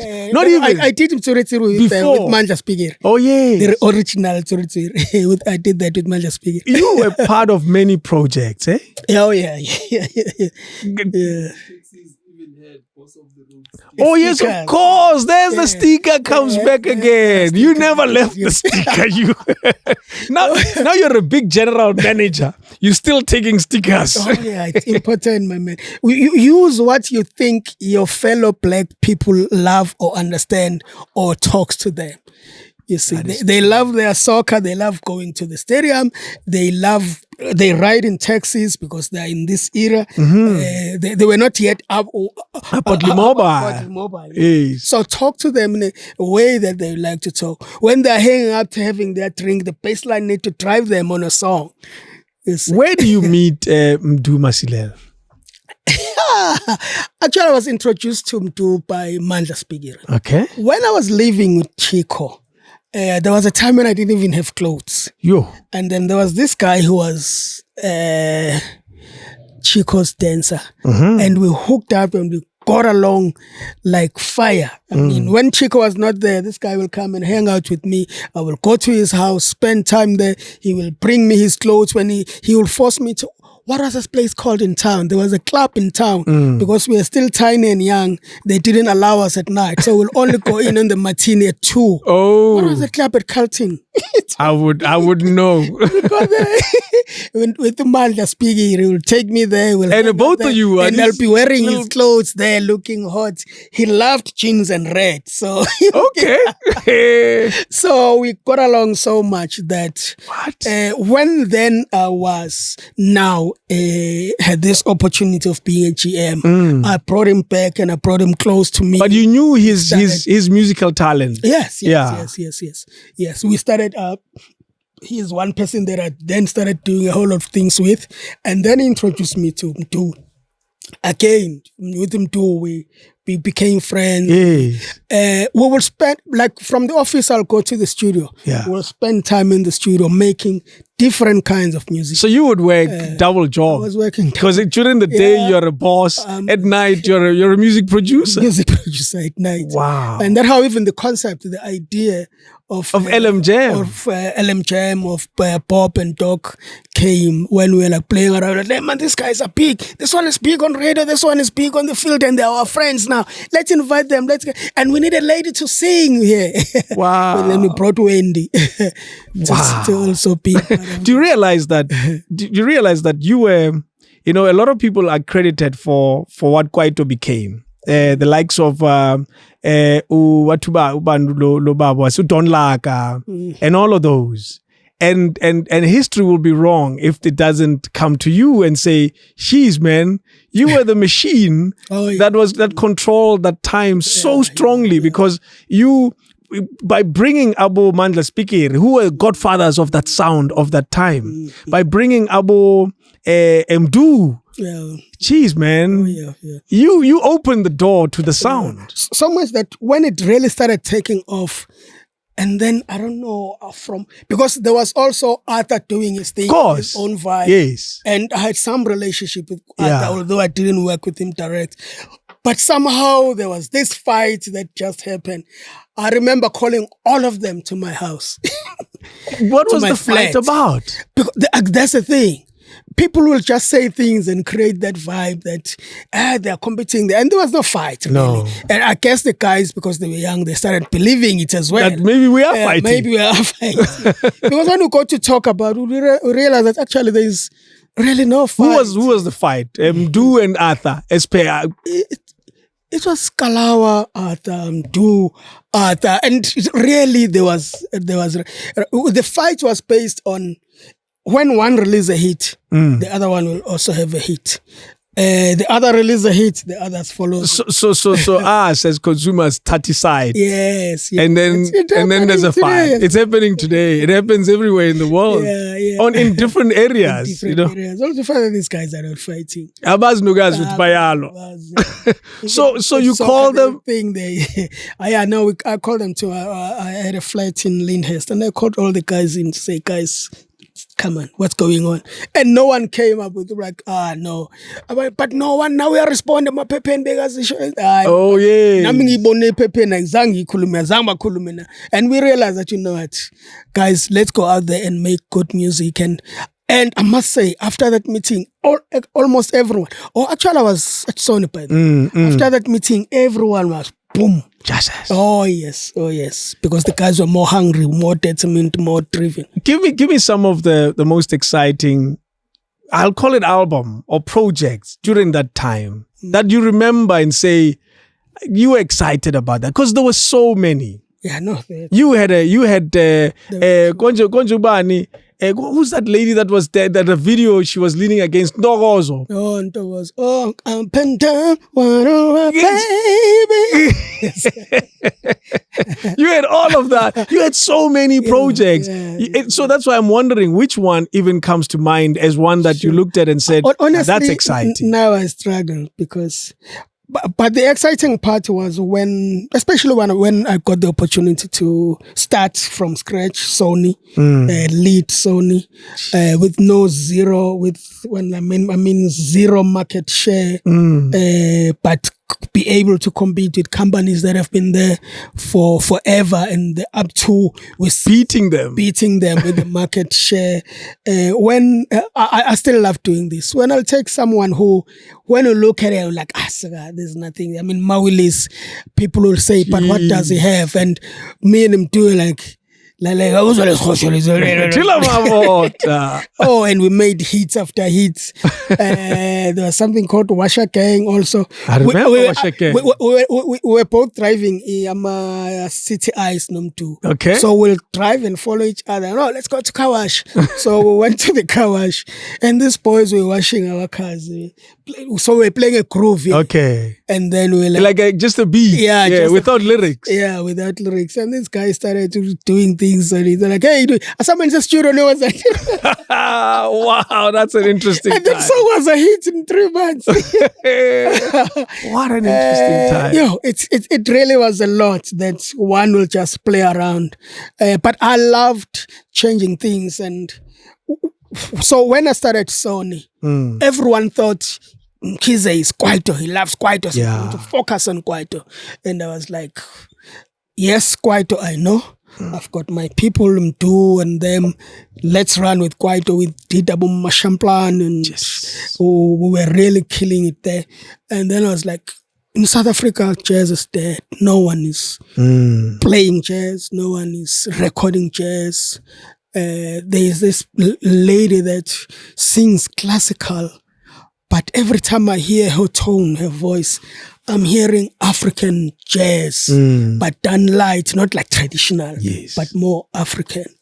I approached her and she was like, hey, this young boy, she didn't take me serious. I can guess. Oh, I could have guessed. I almost told you. Lazi, you are an academic. Please, I want to sign. So when I'm that serious? So I'm that serious. Bati, Rutai. Umuntu Kwaito. Why you? And shame. I understood also because she was a choral classical musician. That's it. Now this young boy comes and say, jazz. He's like, we are Zele. And then UMLAZI, she was performing at the Vets Theatre doing serious classical stuff. I went there, sat by my man for 90 minutes listening to that as if I'm enjoying it. You're waiting for the meeting. Waiting for the meeting. Wow. And then now Lazi was a handsome charmer of a gentleman. So, and then we went to, Lazi charmed him. Come to okay, send me the contract. Yes. Wow, it was done. It was done. Now, the first album, to make sure that I get the best, went to speak to Babu Temba Mkhize. Yes. Yes, but we need good music. There are radio stations who want to play good music. We recorded to Sisbungile, produced by Temba. My team, the guys I was working with at Sony, even had bets. Lindelani Mkhize, we're excited to his success. Man, it just doesn't sell. If this sells 3,000, I was born. Benzi Petnam, I don't drink. Remember the sales director asking me, if this can sell 5,000, I will give you a case of red wine. I was like, bring it on. Yeah. I don't even know what I was saying. Wow. Bring it on. We released the album with a big launch at... So it needed you to support. Oh, yes. You didn't need approval. No. Yes. No, I mean, I was running Sony. So exactly. Yeah. In 2 months' time, he was running sales. So I was not checking what really was happening at sales. Yeah. He walks into my office carrying this big box. I'm like, what is that, Duncan? My man, you did it. I'm like, what are you talking about? It's not even on 5,000, but it's on 10,000. What? I was like, are we on 10,000? Duncan, jeez. Let's go and make it 25. This will be the now first it motivated you. It motivated me. True to that, Sibongile Khumalo was the first jazz album to sell gold in South Africa. You realize that it set the stage. It set the stage for more. And then somehow jazz was revived. Yeah. I then got to assigned Abo Don Laga, Themba Mkhize, the producer. Of course, yes. And I was selling very, very good and decent numbers with those jazz albums. Because the market was there, but it wasn't served. It wasn't served, yeah. It wasn't served. And it continues to be there, that market. You know that? No, it's still there. Yes. It's still there. It's again, it went down because again, they didn't serve it. Exactly. And you said it when we started talking that the biggest challenge we have as South African music is you don't supply consistently. You do this.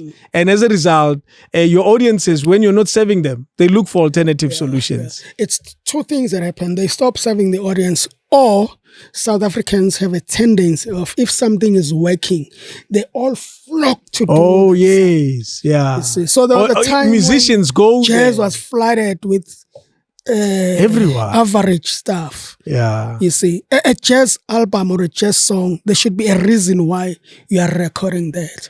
Describe to me what makes a South African jazz album. And I'll tell you why I'm asking, because it has a lot to do with Moretele Jazz Festival or Jazz Festival in Cape Town and so forth. It's Standard Bank Joy of Jazz and so forth. And then you find that, what is jazz? You know, that's why, because you clearly have a better definition of what makes a South African jazz album. Help us understand it. Our jazz is different. Our jazz come from deep down our roots. Yeah. Our roots, it's African. Yes, we can emulate and be inspired and present and perform if I've studied piano, what the Americans, the Wynton Marsalis of this world are doing. But they are playing their roots. Whether in New Orleans, where they were born or where they grew up, what they hear in their streets. Now, in Africa, we should hear what inspires, what comes from our very own streets, our very own villages, and interpret it the best way that you hear. Which is exactly what they're doing. Which is exactly what they're doing. Yeah. Not emulate what they're doing and then you call it jazz. Yeah. So this deep, rich sound that you can hear an old man walking in the street humming. Yeah, or whistling. Or whistling. Yeah. You can create a jazz song from that. But it has to interpret you and your heritage and who you are and where you come from. Yeah. And then you go deep into, in singing, you call it ad-libbing. In playing, you can call it improvising. But get into the Africanicity of what you are performing. For me, that's our South African jazz. Yeah. And who has been able to capture it well, making reference Sibongile Khumalo amongst others? Surely it must be artists that are saying, you see there. Mashabela. Yeah. It's a very good example. Brakey is a very good example. Yeah. Jonas Gwangwa interpreting the Limpopo kind of vibe within the jazz. You see, these people play different kind of jazz. They do. All jazz. Yeah. You see. Uprakey uyezwa ukuthi awuthathe kasi le bekadlala ijazz yakhe. Uprahu uyayizwa i-strength. Yes. So there is that. Nasedebo Bobuya eDurban Who's the bassist? Sipho Kumete. Yes. Because and Natal by Chandagi bass. That's it. But they love that bass sound and the way he will interpret that and play lay as a deep down a KZN. Yeah. Not necessarily playing what you call umaskanda, but getting deep into the heart. So it, as a result, and you're right, it'll never be the same. South African jazz, because it comes from different parts of the country, you know. Exactly. Malombo in Mamelodi has a very different interpretation of jazz. Yes. Now, fast forward to now. The reason then jazz seems like it's kind of dead is because they are still stuck on those artists there. Yeah. Whereas they need to create their own vibe, what they are hearing in this time. That's true. Instead, they will do the American, or they'll still try and do this. Yeah. But there is this guy. Oh, I'd love to get an opportunity to work this guy, Mandisi Chant. Do you know the second person to mention his name on that chair? I had JJ Taban, and he said once he had Mandisi. Yo. But what is Mandisi's trick? It's jazz that. So he is playing. You hear the Xhosa thing. That's true. Whether he's singing with the tone or he's playing the notes that he plays, you can feel and hear the roots. Of where he's from. Yes, of where he's from. There's a song. Molo Sisi Kunjan. Yes. Oh, I've sung that song many times. Not so long ago on the radio, I used it as a theme song for the show. I said, if there's someone that you love and you care for, I want you to call in today and say Molo Sisi Kunjan. That's how much. So he leaves a lasting impression, Mandis. Yes, so it does. Life is something else. I was working with his wife and I didn't know. Hey, my thought. I signed his wife when I was working for Universal a few years ago. And she ended up winning the best jazz album. Listen to that. You didn't even know. Realizing now, it was Mandisi's wife. Were they married then? No. Yes, they were not. I think they got married a year or two ago. Yeah. And now it's only now that you connect those dots. Yes. That's amazing. Oh, yes. Do you know your music career? Look at how much we've covered. And there's an entire part of your life that we haven't even spoken about. And you've been doing it for the past 20 years. Yes, yeah. Talking about Mandis, he was the voice of Victor Antoni's project. Really? I recorded Victor Antoni when everyone was like, this Pravik, he thinks it's too much. And I was like, Pravik, it's time. Which project was that? The very first one. That was the one that Black Hole ended up. Oh, yes, remaking. Yes. Jeez, man. Pravik, yeah. Both albums actually were with me, son. What? You realize what? Do you sometimes look at yourself and say, I did my part? Because you deserve an entire documentary. This is not good enough. What do you say to you? I say there's still a lot to do, especially now because it feels like our music is down. Yeah. It feels like our music is down. So we need more Lindelanis. Perhaps I'm to blame because did I impart? I think I tried because I gave a lot of artists and musicians an opportunity. But the mistake that perhaps the other Lindelanis did, they tried to be Lindelani instead of trying to be themselves. Yeah. And that's the mistake that South Africans always do. We want to copy everything. Yeah. No more to try us. We take everything. Yeah. Wow. Because it's amazing how with your humility, you've done so much and you say there's still a lot to be done. Our music is down. I was reading these stats. They talk about at some point the South African music had a record sale value of 200 million rands. Yes. And that's probably 10, 15 years ago. It has dropped to almost 20 million rands. 20 million, yes. So many record labels have closed. Yeah. Maybe you can help us understand some of the numbers, even if you're not necessarily accurate, but give us a picture. How many record labels have closed in recent times? Let me start here. 25 years ago, South Africa was number one in South Africa on music value in numbers. So number one where? In Africa, yes. It was number one in Africa. With us being number one in Africa, we were in the top 10 in the world. What is music value? So everybody understands. the music value is how the music kind of contribute to the GDP of the country. Of course, yeah. And that's sale of albums. Those are sales of albums. We were on par with France, with Australia at that time. That's 25 years ago. Tells you that we were an international. Yes. We were at international standard. Yes, US was number one, and then other regions will come like China, because China has always been there because of the numbers. I was about to say our numbers are small, but we were still able to contribute so much. Wow. Then actually that was the time when it was around 200 million. Fast forward to now. Now in Africa, Nigeria is number one. Then they were not even number 5 or so. They were not even counted. So we've allowed all these countries to overtake us. Yeah. But I have to be honest on that one. It's not just I don't blame that on the musicians. I blame that on how the opportunities are presented. We don't have opportunities now. Just to make you an example, I don't like politics, so I don't even look. Yes. Let's look at it numbers. But it always bears a question when the leaders will be talking and delivering a state of the nation for 3 years in a row. Nothing is said about the arts and culture of the country. That tells you it starts there. In South Africa, you have to struggle to get to watch a live performance. In Kenya, now, if you want to go to watch a live act or a live show, the next restaurant has one.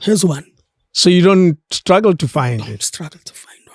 So the areas and the avenues are not created for our musicians. The culture.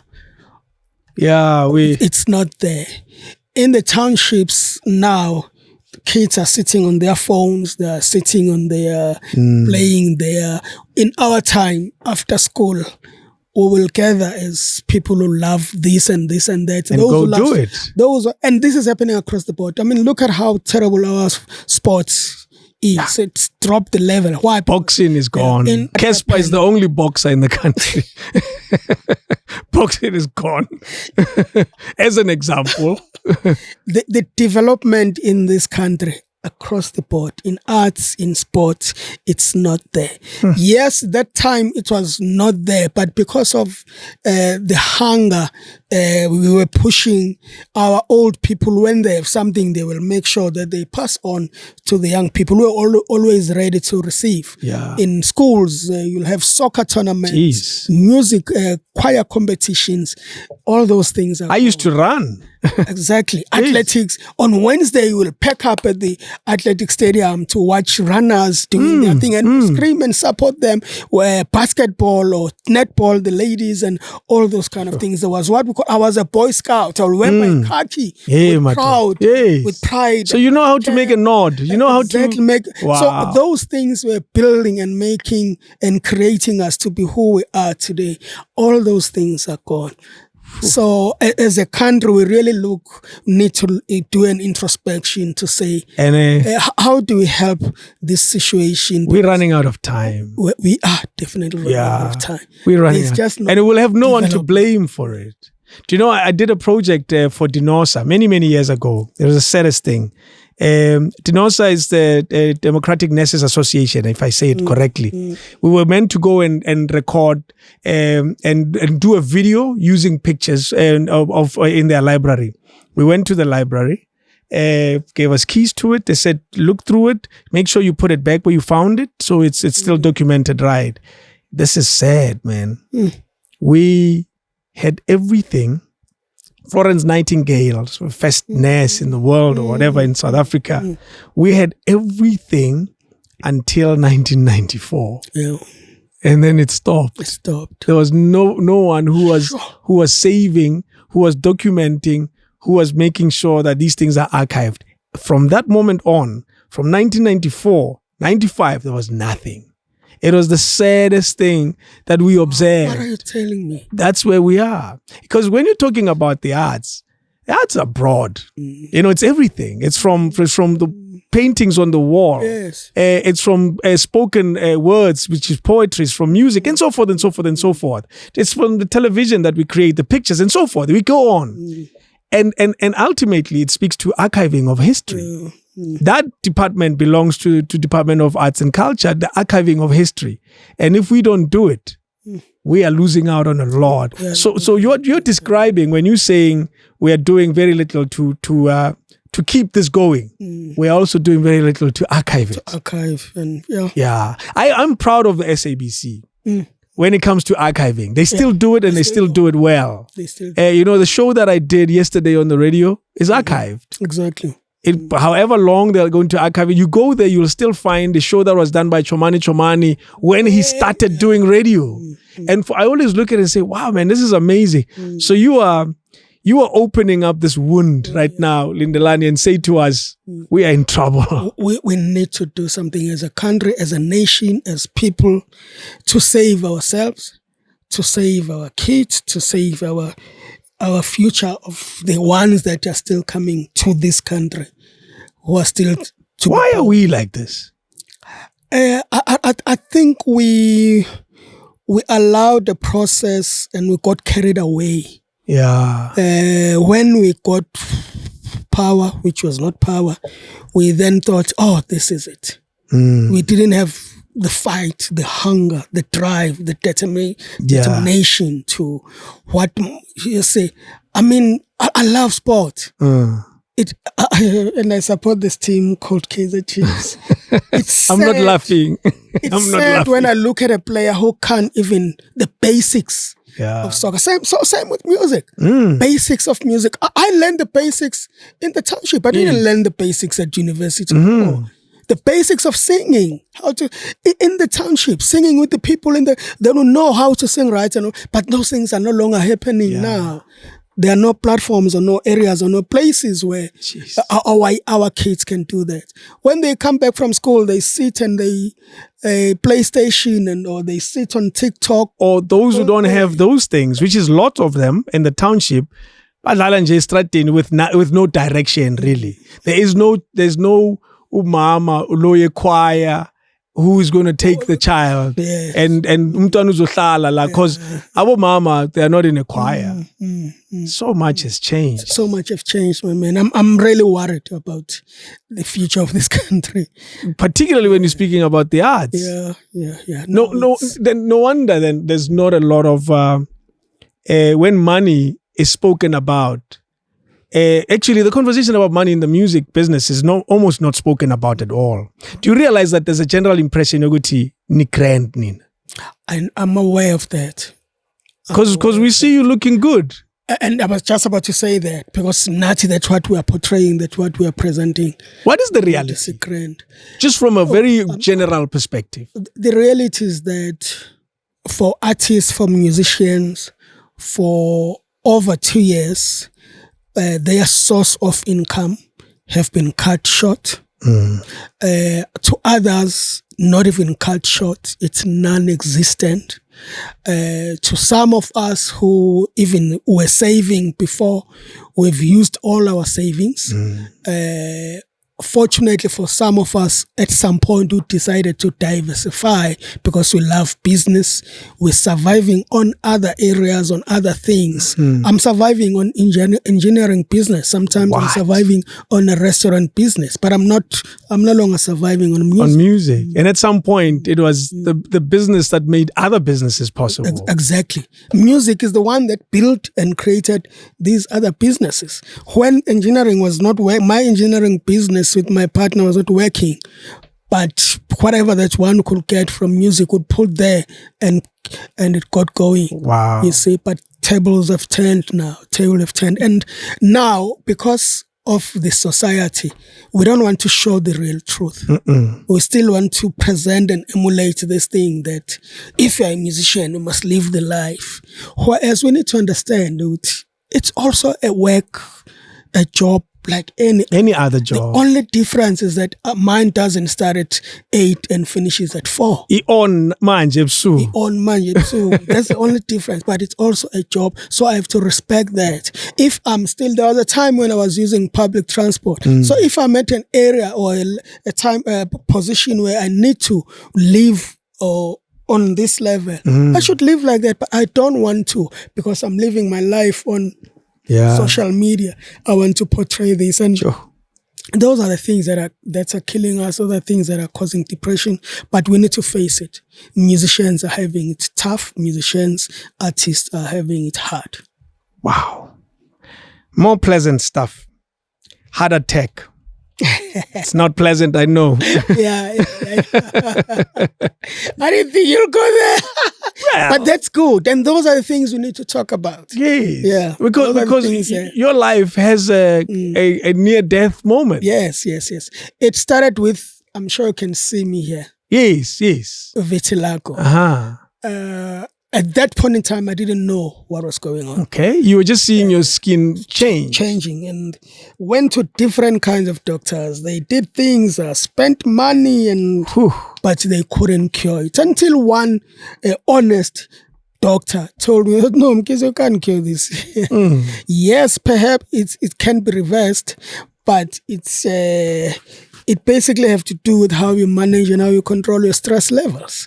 Jeez. Yeah, it turned out because I was overly stressed, then it was creating that. Now, when the life changes, Lindelani, a young man, growing up, getting married, there's success here and here.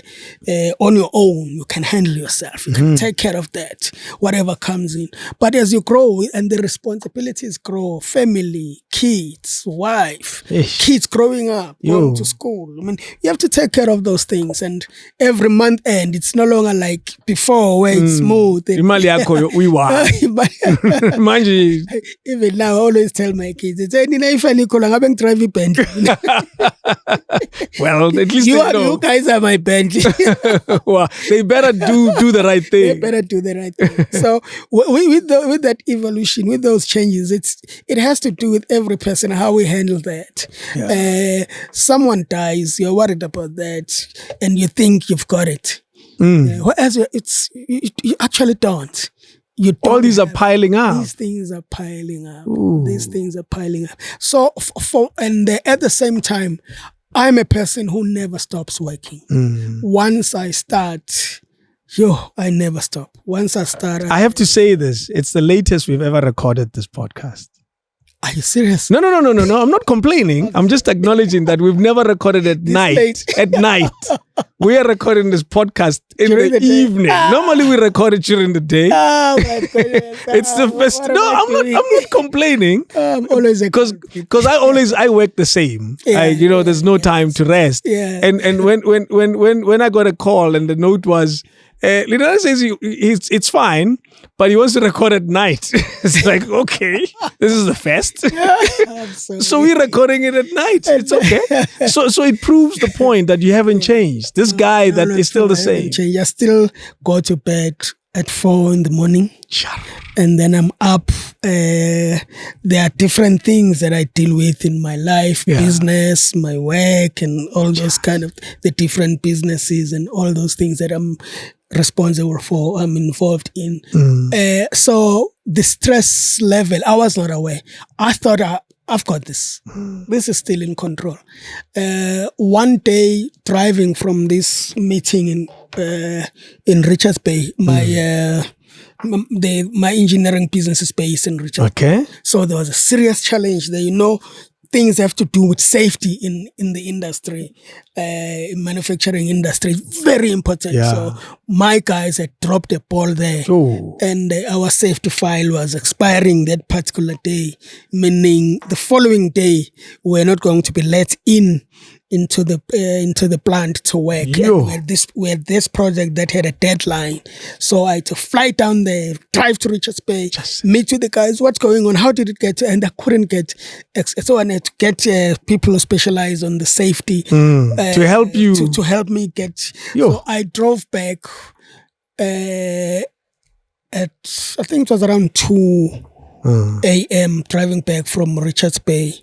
As I was driving back, I guess now I was starting to relax. At least I managed to do something. This is back on track. So you had saved the day. I had saved the day. Yeah. And then I started feeling the pain here.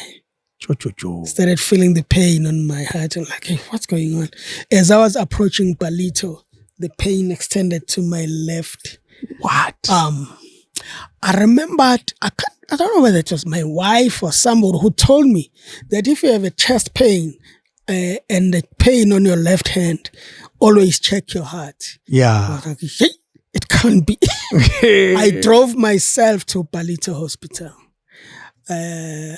They said 24-hour casualty. I told them, hey, I think this has to do with the heart. Yeah. But I'm not sure. But this pain is severe. They gave me painkillers. They were like, is it responding? Like, no, it's not responding. They did an ECG. But they said, I can't find anything. You can't say anything. Your heart is fine. Like, no, doctor. It was a young doctor. Doctor, if it's doing this, I know it has to do with that. That's it, yes. And then it took the bloods. He went to check the bloods. Said, the bloods, I think they're normal, but there's just one thing I don't understand. I will need to call a cardiologist to check for me. And then he called this guy. This guy said, you know what? Take that person to a heart special hospital. Don't let him drive himself. What? Just like that. Then they got an ambulance. I was still fine. The ambulance drove me. I must say, as I was still on the ambulance, I started feeling a bit hazy somehow. I got there to this other hospital. I'm in Devon. As they were changing beds, I saw them, how they were reacting. Theater, now what's going on? That's when I passed out. Just as they were seeing. Yes. So my heart attack happened just in time. So these were signs that you are going to have a heart attack. Do you know the luck, and I call it luck because there's nothing else for me to make reference to, of the knowledge that if the heart is doing something and it goes to the hand, that little thing, whether true or not, the fact that you had I'm the kind of a person who will take painkillers, carry on with my day. Now, on that day, I was going to take painkillers. I told myself when I get home, I'll take painkillers and sleep. Yeah. They are saying if I had taken painkillers and slept, I wouldn't have woken up because the heart attack was going to hit me while I was still sleeping. And when you're sleeping, when it hits you at that time, you go. Yeah. What?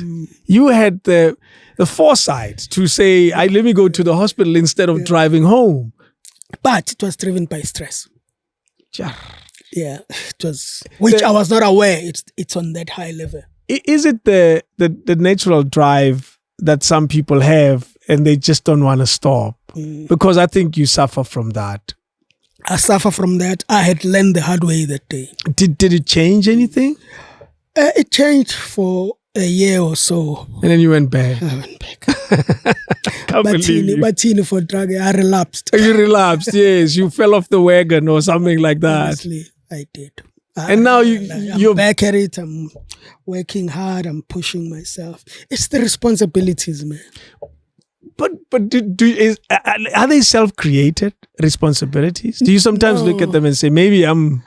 No, you know when you have a family and there's this kind of lifestyle that you have introduced them to and you don't want to drop that. You want to try and keep maintaining that. It's not for me. It's more for my family, for my kids, for them. Would you say you, on your own, you live a simple life? No.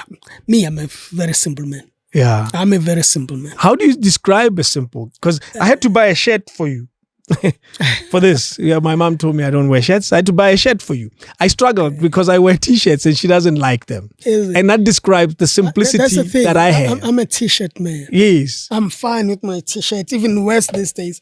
Because I was coming to see you, I had to wear jeans. I'm always in track pants. Really? I'm a simple man. That's what I want to. How do you describe a simple man? And more now. I mean, there was a time when I will drive a car for a year and change it. Yes.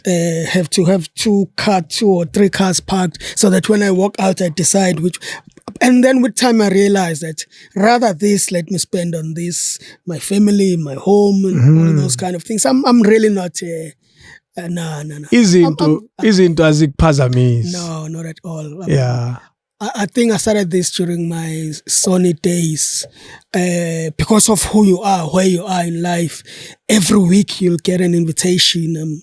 You end up Monday, Tuesday. We are attending functions. Jeez. I realized then that what do I like more? I like creating and making stuff. So this is not for me. When I go to a function, what does it do for me? Now, just to show off, and so I decided then that you don't. No, and as a top record label executive, you don't attend these events. No, I don't. When was the last time you saw me? No, well, not like I would see you because you won't see me either. And I will pass the invitations over to the team or to the guys. Yeah. Even now, I don't. I really choose which one I end up going to if I have to. How did you survive not drinking? I say this because there was a lot of alcohol around you. That's a very good one. I guess there was nothing for me in there. There was nothing for me. Did you try?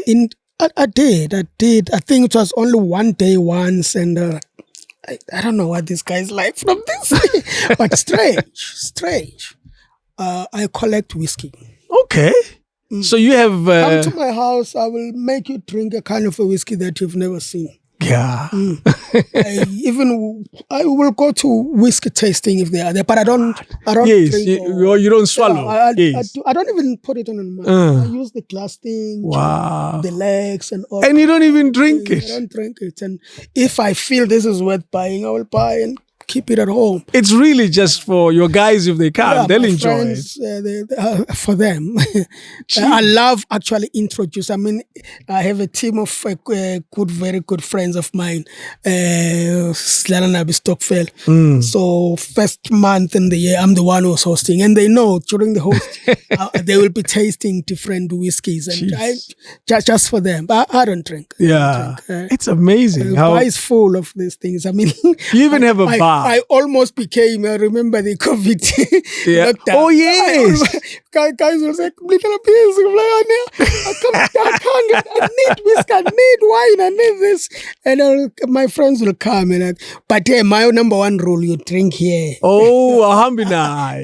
Yes. It's for the palms. You almost sound like you enjoy the company. Not that you enjoy the company of people drinking, but you don't mind it. You enjoy the company of people having a good time. I enjoy making them drink. I thought I was wrong, and I'm right. No, I enjoy making them drink. I don't have a problem with people who drink. I enjoy their company. And you'll stay with them until wee hours of the morning. Sometimes I'll be more loud than them, and you think I'm drunk, and I don't drink. You and I are exactly identical. It's the craziest thing when it comes to alcohol. I want to move very quickly to the Lindelani that some people only know. They know this Lindelani. The Gospel Joyous Celebration. Yeah, This is the only Lindelani some people know. True. And very true. And it's an interesting thing how now they'll get insight into the Kwaito Lindelani, you know. When was the transition? It's so true what we're saying. I mean, by God's grace, the past few months and years, I've been getting a whole lot of these different accolades from being the doctor, yes, an honorary doctorate, yes. What do they call it at summer when? Oh yes, what is it? Lifetime achievement. I don't even take that. Their crowd. Yeah, lifetime achievement and a whole lot more. And then people were like, but for gospel. And then, because that's all they know. Yeah, because you're definitely right. Because that's all they know. And it goes back to what we're saying. That we need to archive, we need to tell our stories. So it's been a serious learning also for me. Hence, then I said to you earlier on that one needs to go back and one impart to inform, educate, help develop more talent, more musicians. There's a lot of work there that's needed. A lot of work that needs to be done. Yes. I want to talk about the transition between, because for you, it's really not even a transition. It's a journey. Yeah. Because there was gospel, I say, choral, no mama. And then you drums and then there was a Kwaito era where you were quite instrumental, and then suddenly Kulmana was spongile na buchapkanyile, and you're creating new type of music. Afro Pop, Malaika. Actually, the last time I was here, I was recording a Malaika album. What? Yeah. The last time I was in the studio, I was recording a Malaika album. Tell me what you know about the studio. That's why I was saying to you, the last time I was here was this tiny. There's still small studios. I think they were still in the house. There's a big one. Yeah? We are in the house. We are in the house. There's the big studio outside. That's where McG records his podcast. Oh. He records it at the big studio. At the big studio. We'll go out there now. This studio we are in, when I bought this facility, it was here. Oh, okay. It was here. The booth is that side. I think this is where we recorded. You probably recorded it here. Actually, all right. Now it makes the booth. Booth there because I didn't change the studio at all. No, I just use it differently. That's all. Yeah, this is where I made an awesome hit here. Listen to that. Yeah, there's a booth in there. I didn't change the setup at all. All I did was just re-wall it. I did different walls. Yeah. Wow. So tell me about the studio. Malaika, you were here once. Yeah, I was way back. I can't even remember which year was that. It was Richard Aronson who owned the studio. All I know is that song was a big hit after that. I didn't know. Which song? Dung, dung, ding, ding, ding. What is that? Destiny? No way. Destiny actually, wasn't done here. Just 2 albums that we did with Malaika here. Yeah. Even the 2 Bobo one was done here. What? I didn't know that. I didn't know that. Yeah. I've been here for 11 years. I didn't know that. There's some albums that... I know that when Ray Piri came here, he also said, I've been here before. Yeah, is it? I've done something in the studio before. Yeah, I have been here before. Wow. That's an interesting one, eh? Oh, yes. So this transition of yours, in album Malaika in there, who else is in there while you're heading towards gospel? And I mean real Joyous Celebration. Actually, gospel. A long list before. Joyous. Or even during the time I was doing Joyous, because we started Joyous when I was still running Sony, and I was still responsible for all these big name artists. Yeah. But because I had seen a huge gap on the gospel side, and I had started there, but I was no longer there, then I engaged with my old friends, Mtunzi, who we were working with at Sony at that time. He was making music. Yeah, he was making music. Yeah. He was working at Sony as an A&R manager as well. Yeah. And then Jabu, who was a lecturer in KZN. Yeah, now, rewind back. In my band in the township, we will have gospel music festival or rallies. What? And my band will be representing UMLAZI Gospel. Mtunzi will come with this group or band representing gospel music from Kwamashu Township. And Jabu will come representing Eskawini Richard. And we'll meet UMLAZI, all in a way competing. We met, we became friends. And then we fast forward to when now I'm working for Sony. When I said, guys, you are still in the... we brought in Mtunzi to join me. We recorded Jabu's solo project. Yeah. And then at some point I was like, guys, there's a gap in the gospel market. Jeez. Remember, we had started jazz when there was no jazz. We had revived Afro Soul, Afro Pop through your Malaikas, your... Mafiki was doing Kwaito. Oh yes, they had the song Lotto. Yes, I said to Oscar, let's change these to Afro Pop because these guys can sing. Yes. Kwaito, it's more chance. Let's change it to, and Mafiki Zolo took off. And actually, they were reminding me the other day that they're preparing to celebrate also their 25 years. They were reminding me that for them to play with a band, I had to arrange a band, coach the band, coach them how to sing with the band because they were used to singing with the dance. Yeah. And they were telling me this, wow. Eh? Yeah. So I then brought the guys to say there's a gap and I'm not in that space. I'm known for Kwaito. You guys are in the space. Yeah. Can we create an opportunity? We are in the development space where we will you start using most of the vocalists that we use on different sessions, give them a chance, go to the different churches and ask them to give us their praise and worship lead singers in the church, give them a platform here. And then the guys really love the idea. They bought into it. We set out talking to different pastors. Please give us we are creating this. Some of the pastors were like, oh yes, and they refused. So we then decided to do an audition. So we did an audition, went and spoke to Benjamin. Benjamin was under Sony at that time. I'd signed very successful as well. Now that time he was really trying to make strides, and Benjamin Dube, to make the concept work, to get these renowned names. Your Sharon D, who was big at that time. Sisbongile was big on jazz. Benjamin was the known gospel. So they were part of singing and performing with these young kids that we had brought in together. And then some of the top session musicians of the time, Margaret Mutache, Vicky Vilagazi, the sister, Thabo Mdluli. On most sessions when we were looking for good singers, those were the people that they will bring in.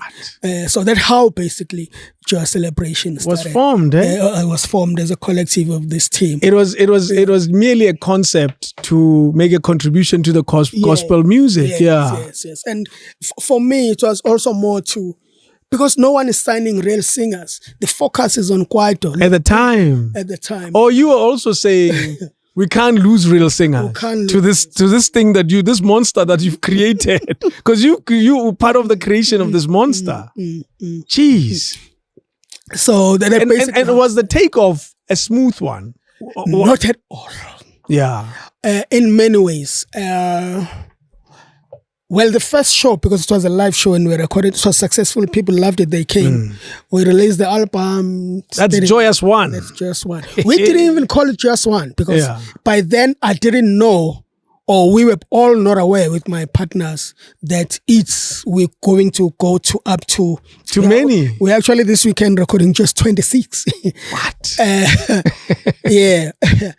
But still, based on what I saw at the live show, I believed that this thing can work. Yeah. We then recorded the second one again, which definitely didn't do well. At all? Then it did worse than the first? Yes. Then the best thing ever happened when the record company said, you know what? Say, yes, we are running this label now. This is my financial chief financial director saying, Mkhize, you're wasting a lot of money on this. Showed me the books, the papers. So it was an expensive thing to do. I mean, when you have to gather a lot of people and record live recording was not happening. It's expensive, yeah. It was very expensive. And he was like, you have to stop this. You are making a lot of money, yes. Elsewhere, but this, and I was like, but that's the formula. That's how you do it. Starting mali la sifaka nga. Na bese imali uzoyithatha la ufake la. Na bese ifaka kubona bengasebenzi. Hey my friend, and then one report in London. Ay. Go there's this guy here. Moshiman. I got a call from my boss. He would tell him, Mkhize, what's happening? And I told him, you know what? I believe in this thing. My boss in London. Yeah. And my boss was like, well, if you believe in it, carry on. And then I said, look, I'll make it easy for you. The next one, I will record it. I will work out how I record it. I will, because I'm working here, this is like, I will release it here, but it won't be a Sony project. Okay. So that the losses are not Sony. Are not yours, yeah. Yeah. Little did I know that was the best stroke. Someone else would have said, no. That's why even today, Joyous is not owned by a label. It's owned by you guys. It's owned by us. Yes. That's incredible. That little moment. So basically, you needed Joyous 2. We were supposed to give up. You needed Joyous 2 to fail. Yes. For you to own it. Yes. Because if we release everything, you know. No, yeah.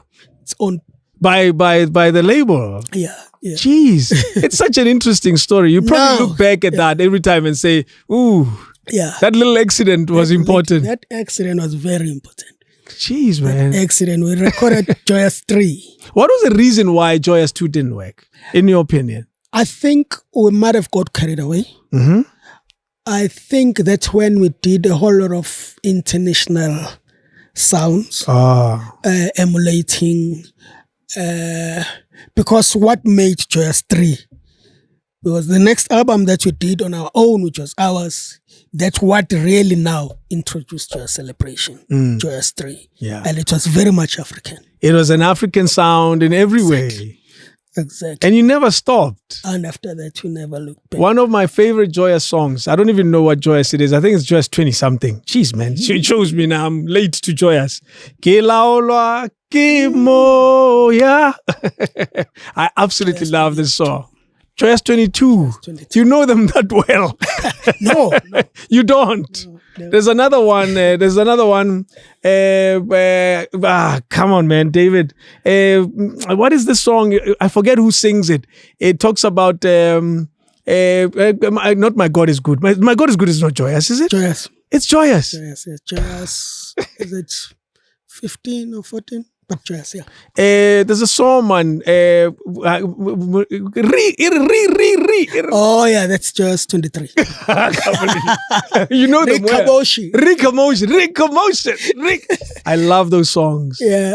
Wow, man. You guys have done so much work. And now there's a little growth in this Joyous. You're seeing it. You own it. It's yours. But the magic, what is the true magic of Joyous? In my opinion, is introducing new artists every year. Very important. Introducing new artists all the time, but most importantly, always embracing young, fresh talent, from the singing to the creative to the making. Yeah. The only thing that will change even our country is when we give more young people an opportunity. We need Joyous 100 times more. Oh, yes. In different genres of music. That's what it is. Then our music will be safe. Oh yeah, no, you're right. But it's working with young people, giving young people an opportunity. When I see a spark of potential, I sit on that, encourage that, push that, make sure that they are ready to. I mean, we are talking about I had finished rehearsing and preparing Joyous 22. Because I'm encouraging them to learn to write. So any line, even if you're not sure, you are saying something in the bathroom and you're feeling it, you still remember it, it still comes back, because usually if you sing something, you forget it. But if it comes back, it means there's something. That's it. So listen to yourself and check. Puleng comes and say, Baba, I know it's late, but there's this song. I'm like, yes. We're having a lot of challenges preparing for this recording. I know the band is tired, singers are tired, they're anxious, the anxieties. That's what happens, and it's just projects are not easy. I guess because I demand too much. I'm a perfectionist. The stage, that stage when you walk in, you shake. I don't know why Jack does that. So I'm like, how am I going to do this? So he's asking to record a song. Yeah, at first I tell her, no, it's not possible. And she's not happy with me. Like, jeez. Because we're tired. On the day or day before, I was like, Puleng, let's rehearse that song. She couldn't believe it. Jeez. But we'll do that song. We learned the song and we arranged on stage and performed it. And performed it. Oh, yes. Wow, man. Yeah. And I imagine those moments happen a lot because you end up with stars that become, because you created careers. Oh, yeah. Shame. You know, about that. You've created careers and that started from nothing. Umthole ekasi somewhere and then they started with you and they became on their own. What type of deal do you have with most of these artists? I try not to lock them, to make them as free as possible, that when they're ready or they think they found themselves, they're ready to talk to any record label, talk to any company, to run forward and do their own things. That's the kind. It's a simple, straightforward. Yes, it's Ngena. Here will coach, groom, push, develop you, give you the platform that showcases and presents what you have. But when we are ready, go do your thing. What? Yeah, it's only now that I'm really under pressure because they are saying I need to protect them because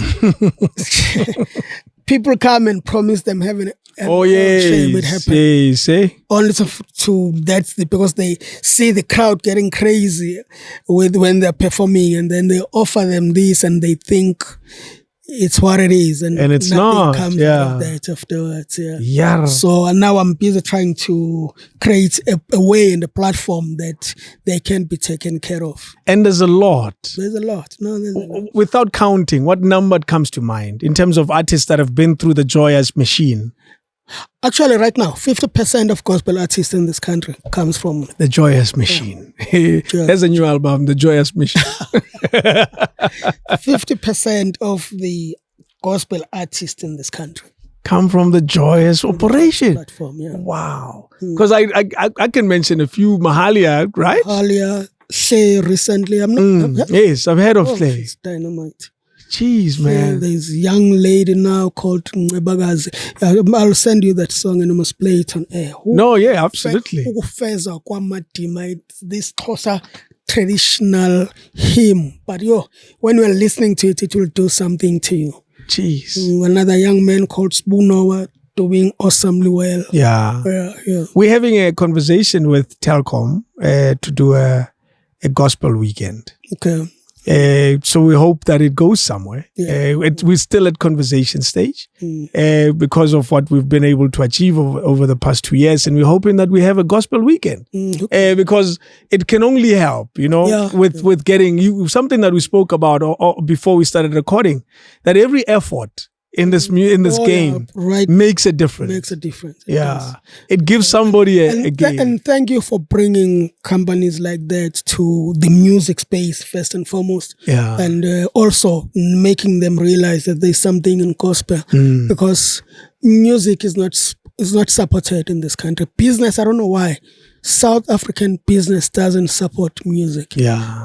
Joyous is one of the very, very few that has the MTN. That has an MTN behind it. Yeah. It's because I had to change things and make it more a lifestyle project to them rather than a gospel project. But music, there was a time when Standard Bank was supporting Joy of Jazz. We're grateful. But you can actually count up to 3, not brands that support it. It's actually quite sad. It's very sad. I was talking with Doc Shebeleza about the Benson and Hedges days. Do you remember Benson and Hedges supported Kwaito? Supported Kwaito big time. Benson and Hedges, Minoff, when we remember started something called Sony Summer Sound. Every big, and it was not just Sony artists. No. All the top Kwaito artists I remember were made by Sony Summer Sound. Rothman, Minoff really supported that, made it happen for us. It was an interesting time though. Why do you think that is, that brands don't see value in music and yet music is the biggest anything in South Africa? I think what brands do, they look at the artist rather than the music. You see, they will be like, if you sign Blondie, when it gets drunk or when it takes drugs, whereas they should be looking at music. The music. How do we support music? How do we utilize music too? And it can really go a long way. It can. Yes. Do you know that we were talking interesting? I was in a presentation with Telkom. I was telling them that we remember Road to Fame with that extra name. Sure. We remember Coca-Cola Pop Stars. Yes.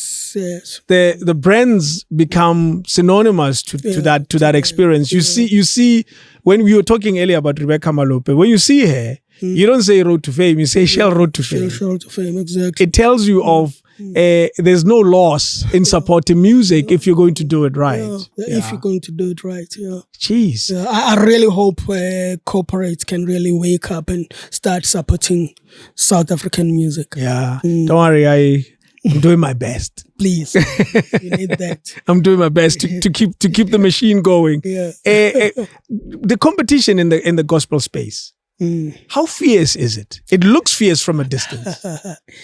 I'll be honest with you, my man. The competition, in gospel, it's actually even worse than on the secular commercial music. Yeah. You think it's worse on secular, on commercial, on dance, on hip hop, and it's worse in gospel.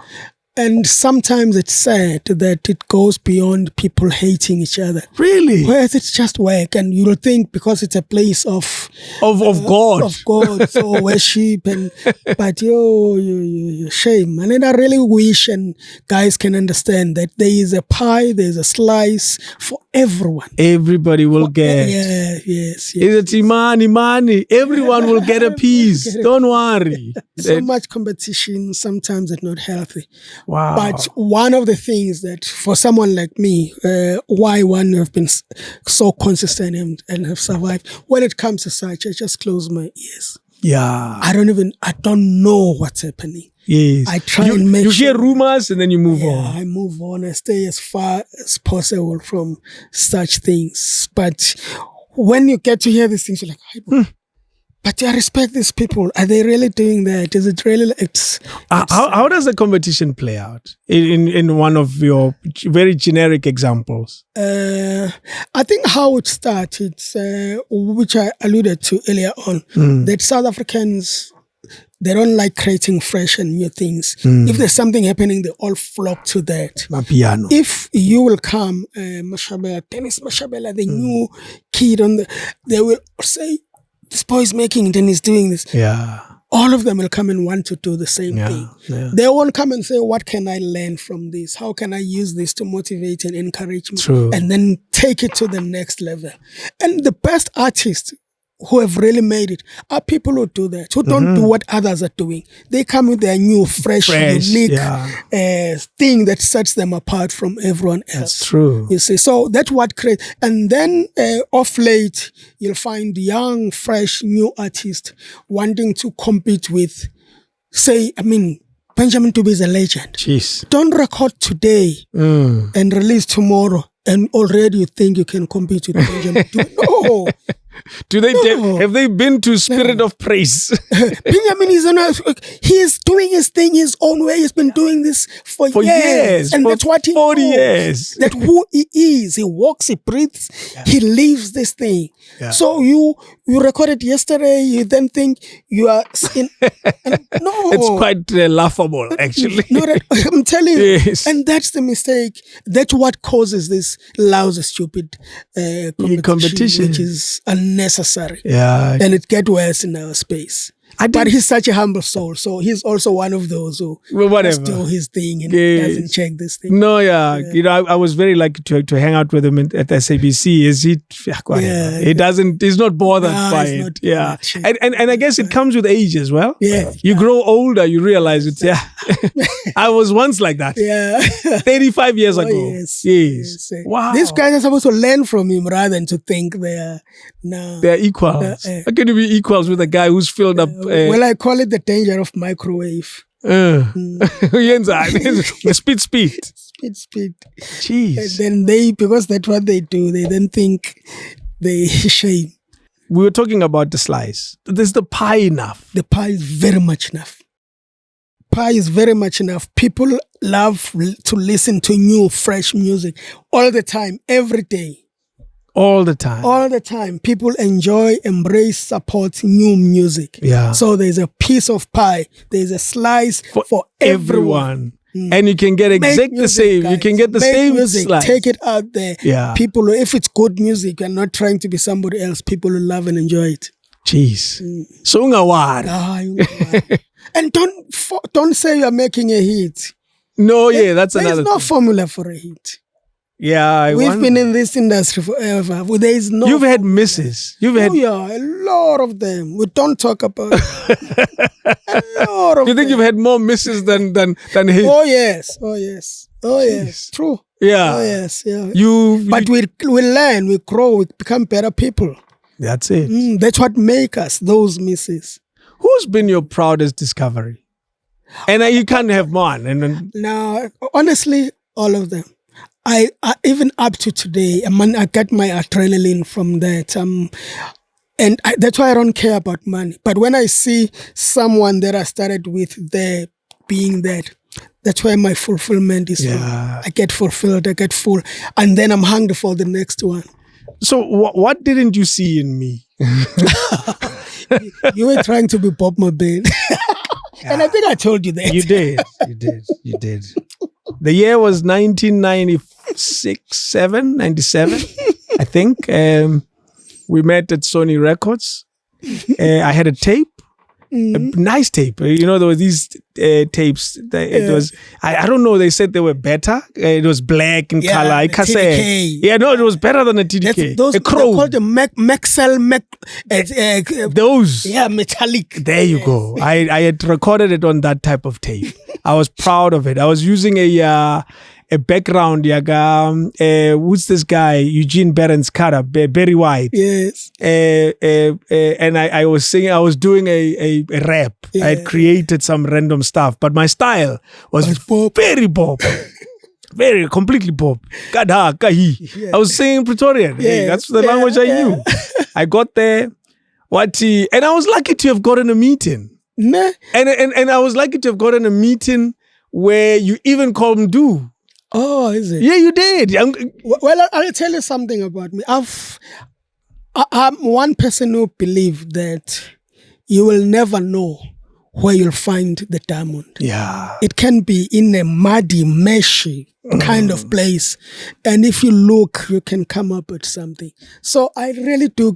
I will have people coming to my office and my PA and even the staff will go, no, this is unfair to Mkhize. Why these people, they just travel from Lesotho. They don't even have a place to stay. No. And I'll listen to them. And if I hear, oh my God, there's nothing here.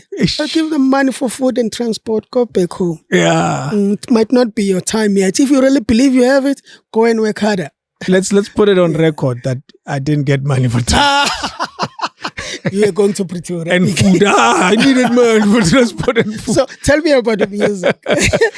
We had a chat. You listened to it. But you got the meeting. I got a meeting. Without an appointment. I got a meeting without an appointment. Exactly. I got a meeting and you called him Do. And he said in there.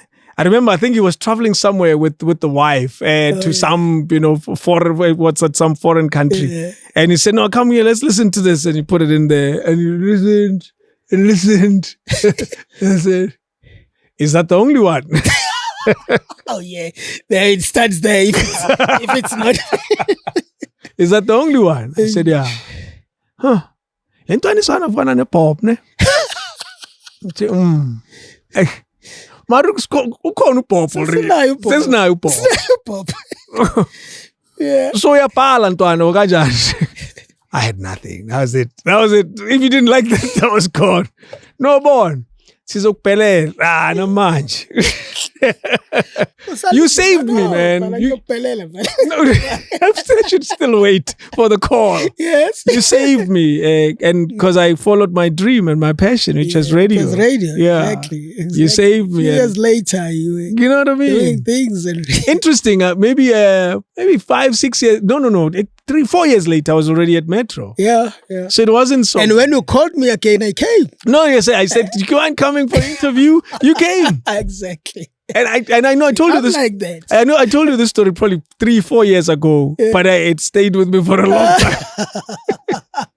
Don't worry, I'm fine. It doesn't bother me. Someone is going to listen to this and how much music is so funny that some of the misses, and I'll be the first to say it, and I say it all the time, because it has to do with the feeling, the inspiration, the mood, and all those kind of things. There are people who I would listen to and not feel anything. Yeah. And then they will go try something, go somewhere, play to somebody. They feel something, they record it, they hit it big. And people like Lindelani didn't sign. And you missed. So there have been those misses. What? Yeah. Is there anyone? I can't think of anyone right but now. But you've had those. I know I've had those. It's like, damn it. Yeah. And you didn't see anything. Yeah. What do you feel? What happens to you when you say, I think this one, there's something here? What happens to you? What happens inside of you? I always follow my instinct. Yeah. If I'm feeling it then, and also for me, it's the first few bars that should catch me. Yeah. If you didn't catch me on the first few bars, then I'm listening for the sake of listening. But if you're an artist and you're singing, first few bars of your singing, I should be moved, or I should hear something potential, or if I don't have that, then it's okay. Have you, and maybe I may have missed it. Have you done the Joyous Celebration TV show, like similar to Pop Idols, for example, where the search is wide and public and on TV? Not to that level, not to that level. But what we did this year, which I was saying earlier on, that with the challenges and the changes that have been brought by COVID and the digital space, we need to look at what fresh, what new that we can do. So we then, with our support sponsor MTN, created something that called Share Your Light, where we invited people who think they'd love to John Joyous. So it was kind of a digital similar thing. Yeah. It's still actually on now. We started with a huge, we had to listen to 15,000.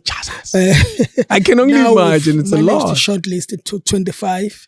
In 2 weeks' time, I think we should short 25 young people. Yeah, from 15,000. Now, in 2 weeks' time, we've got now people voting. MTN is helping with that. It's all happening digital space. We'll shortlist it to 10 people, and then I'm hoping by Easter weekend, when we launch the album that I'm recording this weekend, we will then introduce on stage the new artists. It's the Joyous machine is a big production. No, it's a massive production. I mean, we crew of about close to 190 something, from the choir on stage to the huge band lights, technical lights, LED screens, sound, stage, people who work on stage, the wardrobe, everyone who's actually we're close to 90 something. Just so you know, we use the same crew. Oh, yeah. For production. Yes. Yeah. We use the same crew.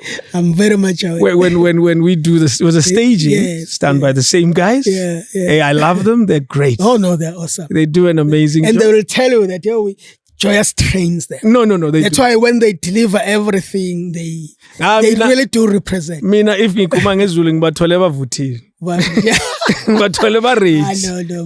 Thanks to you. My technical team knows their stuff. Yeah. No, that's why in our shows, when we play music live, listening that side, you'll think we're playing a CD. And it's live. It's the choir singing. It's the guys playing live. Imagine that. But from the training of the singers to the band to the guys who are running stage sound, the front of house sound sounds perfect. I love your lighting guy.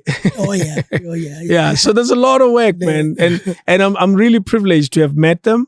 It was really just a coincidence. Oh, is it? Yeah, and because COVID brought up this whole entire thing where they had set up in their warehouse. Oh yeah, in the warehouse. Yes. Because the equipment was going nowhere. I used the warehouse. Yeah, I did four shows at the warehouse. Oh yeah. And then we moved and now we did it at what is this? A Johannesburg Theatre. You've been to the Johannesburg Theatre as well. You're actually there. Yeah, this weekend. That's it. You see, we are recording there this coming week. When I was choosing a date, I was told Joyous is coming. That's the Joyous date. Exactly. So we are at the Joburg Theatre this weekend. We are recording. And then Easter weekend, we're at Carnival City launching, and we are crossing our fingers, praying that the country should be opened by. So there's an audience. So that you get a better audience, what we're actually used to. Where to from now for Lindelani? I must say, I have what you call is newfound energy and passion The challenges, the issues, the dark, terrible time one has gone through the past 2 years have really motivated and encouraged me to say, I've been there before and I managed to create this Lindelani. Now let me use this again and create even a better Lindelani. So you found the new you. Oh yes, I'm hungry for more. The past few weeks I've been working like I can't believe. I'm rehearsing during the day. At night I'm in studio. That's what I used to do way back then. You've started again. I've started again. And this time no heart attack.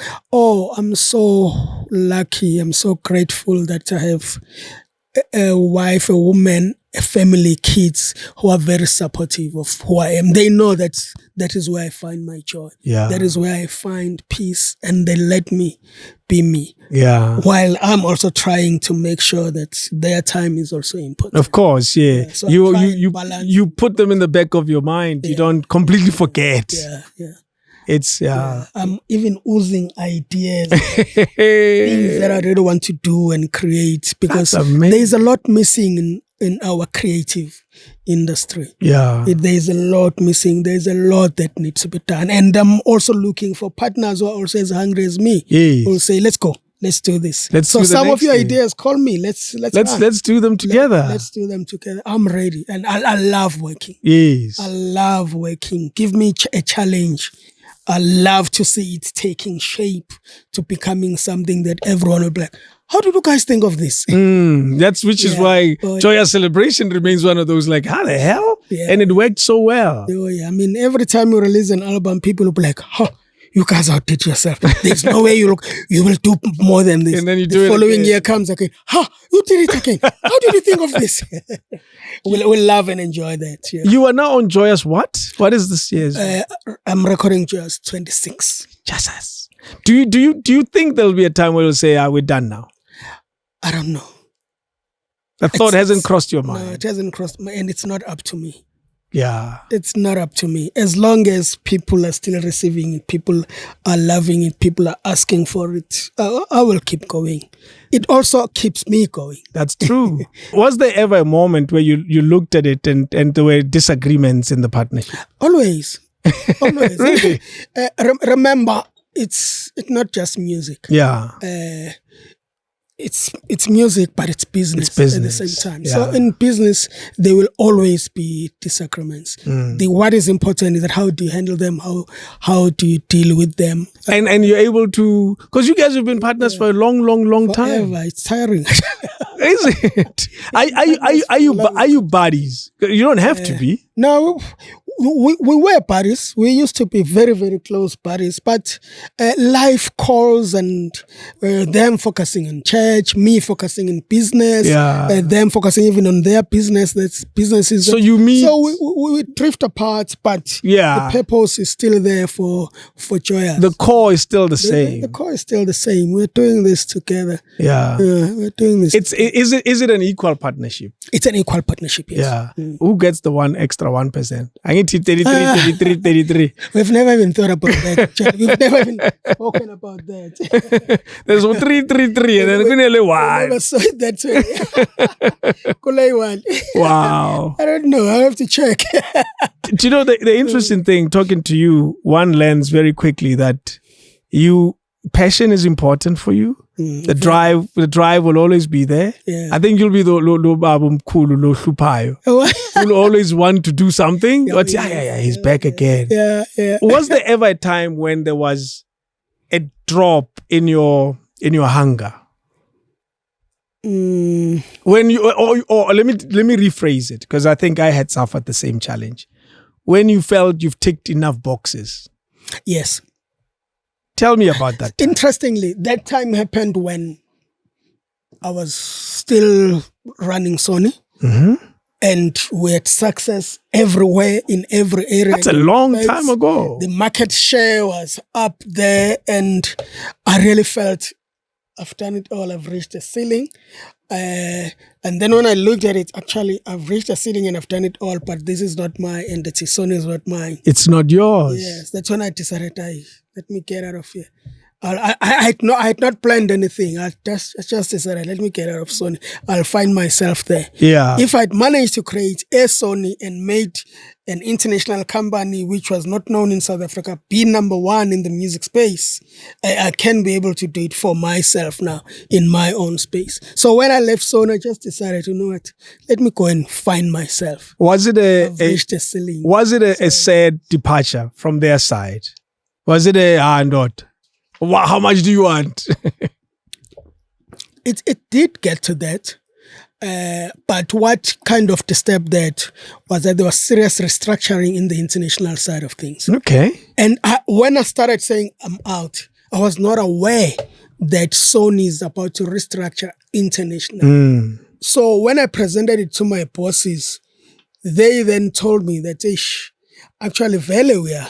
We don't know whether it will happen now or in 6 months or the following year. Yeah. And then the next best thing that I should do was, who do you think should come after you? Okay. So I had to help them get the next person, or how to change the company around.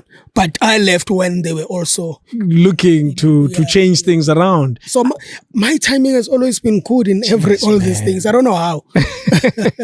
We were talking about the chosen ones. You were one of the chosen ones, clearly. I think there's a lot of music still coming from you.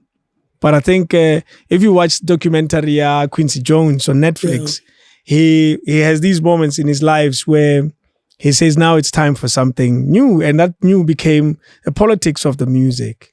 I know you say it's not your thing. Maybe it calls for you to be your thing, because you speak about a country that has forgotten and that's slowly eroding and forgetting its own history. A country that is not looking after a young child who's able to sing. A country that's not looking after a young child who can run very fast. That's a problem. And that problem needs, I would say, yeah, true. Which I'm not. That's the thing.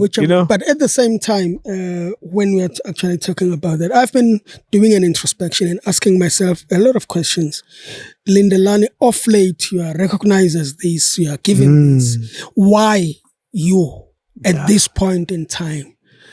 And every time I'm trying to find an answer, I'm like, it means there's this voice that I need to bring. Yeah. And I'm in the crossroads now of trying to say, without being a Sianyova or a politician, how do I really bring that voice and help the best way that I can? Yeah. So I think I'm ready for that journey. I'm ready for that road. If it means, I'm realizing that our leaders, our politicians, and I will say it, I'm sorry, are clueless about the creative industry. True. Are clueless about that. Always talking about the fourth, what revolution, what, but they are clueless about it. And already we are so much behind.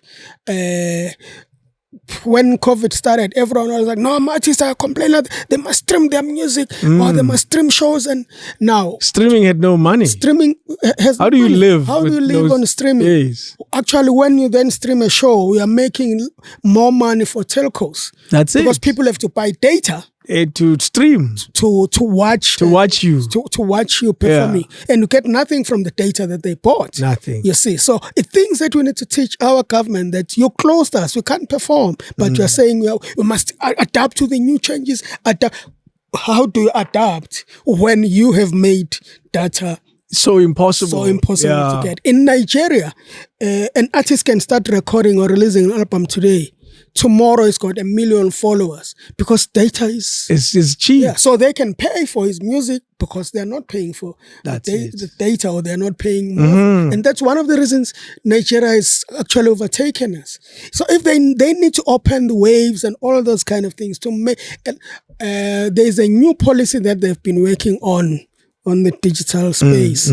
They started working on it 2019. Okay. It's before COVID. Before COVID. It's 2022 now.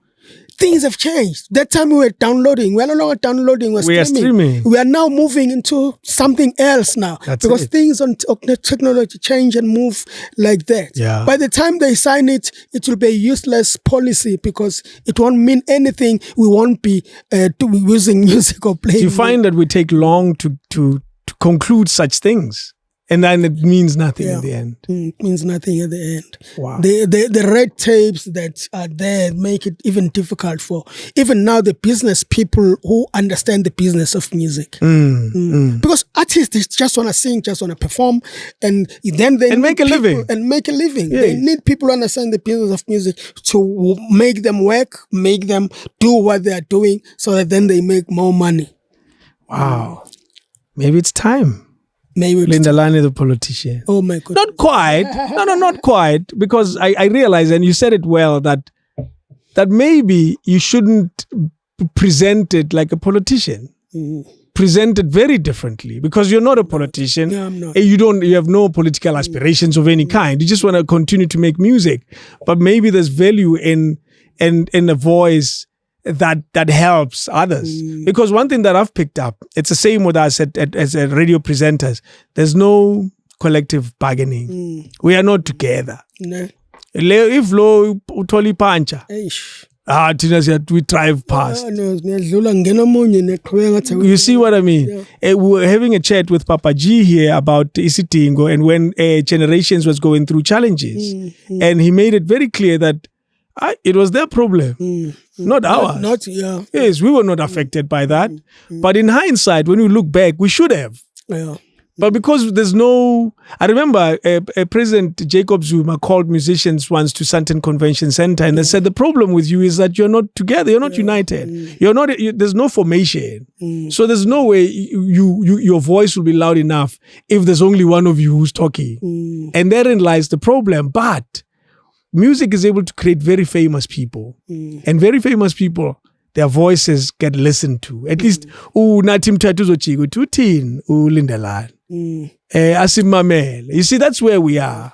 Now, the challenge also with that, when they tell musicians they are not together, then we'll find its administrators are the ones who will be in the forefront of that.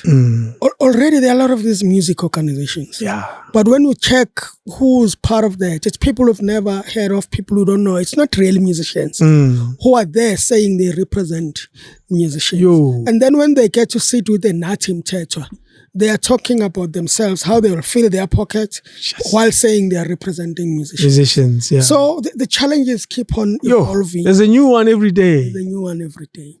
Wow, I didn't think we'll get so political. Do you know what? We've touched on all aspects. Hey, you did it. I did. You are such an amazing storyteller. You took us back to a time. You've been able to bring international artists to the country.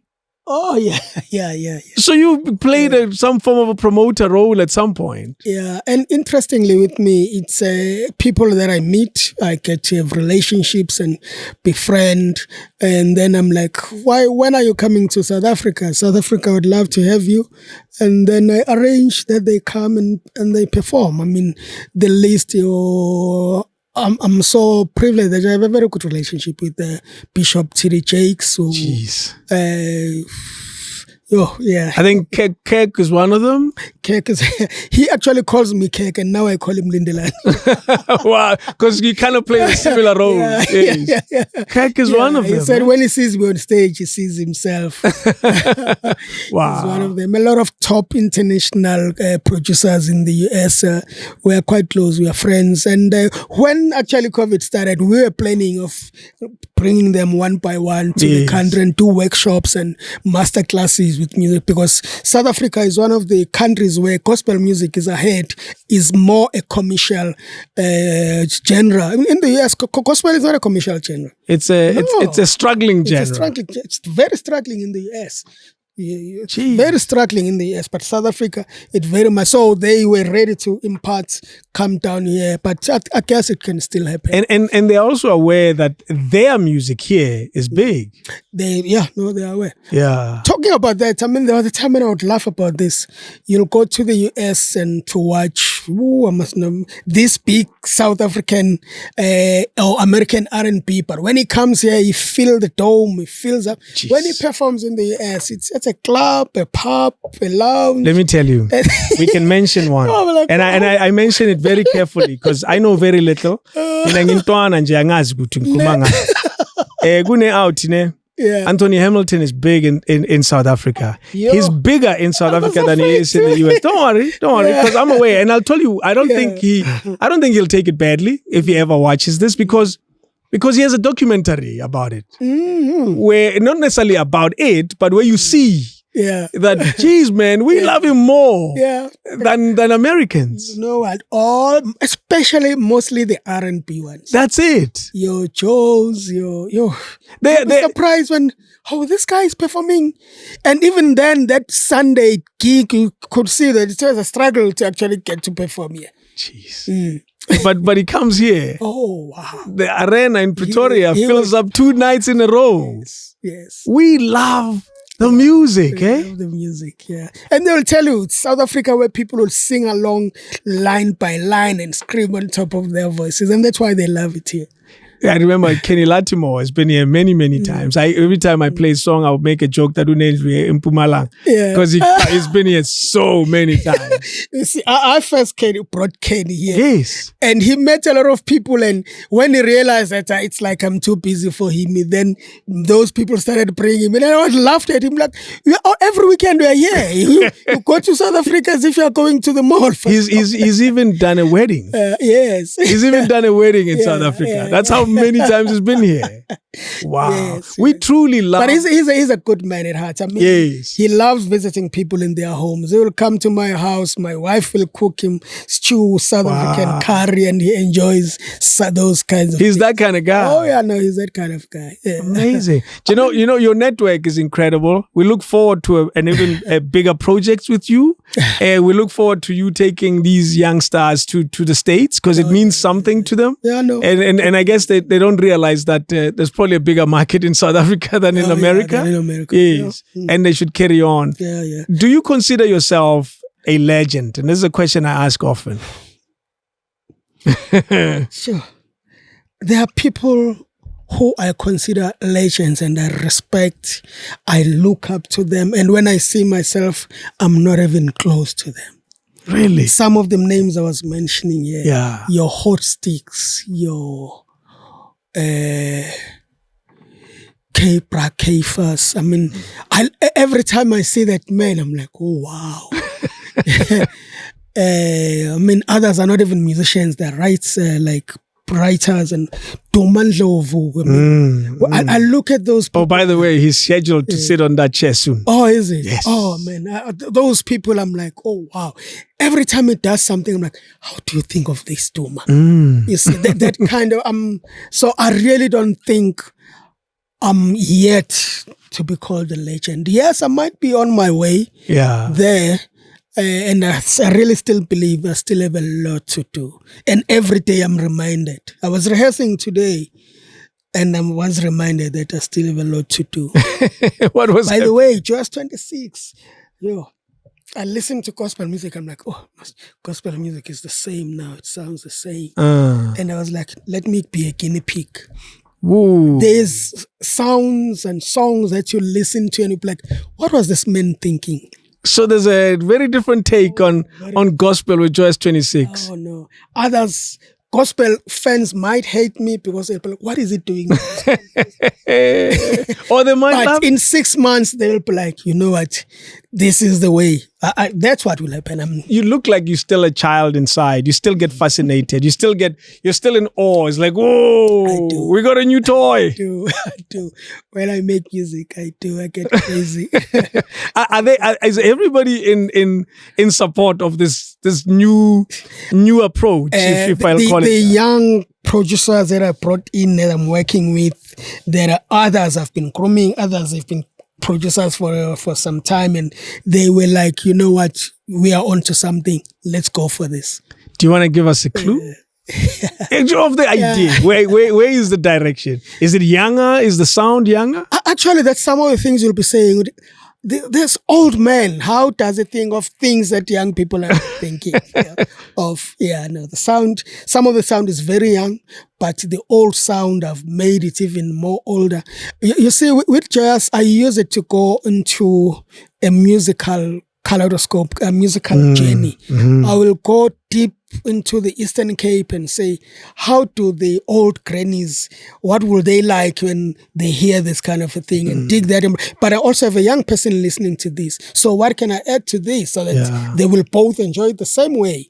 You see, and I'll be like, okay, let's go hip hop now. How can we make this? But there is a granny listening to this, so I should do it in a way that he can still. It's funk and groovy for him to say, "Oh, I can sing this." Wow. Have you gotten to a point where you feel, and I ask this very carefully, that Joyous can't fail?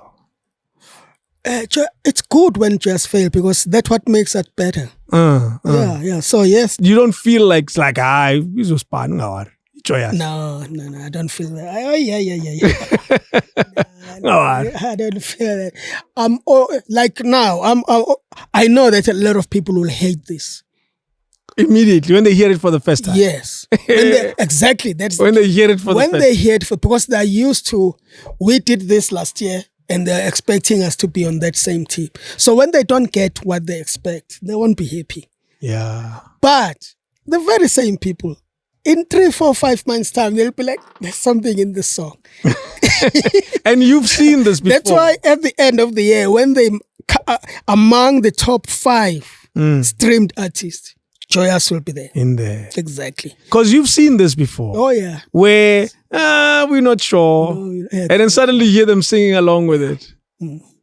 I can't wait. Yeah. So, yeah. I think I'll be coming to the set. Yeah. Ngizokhona ukungena and ngiyongena move. Ngiyofonela uAlvin uthi ngifuna ukungena. I want to see it. No, I'm so proud of the music that we actually have made this time. We are really going to another level. Jeez. Will there be a crowd?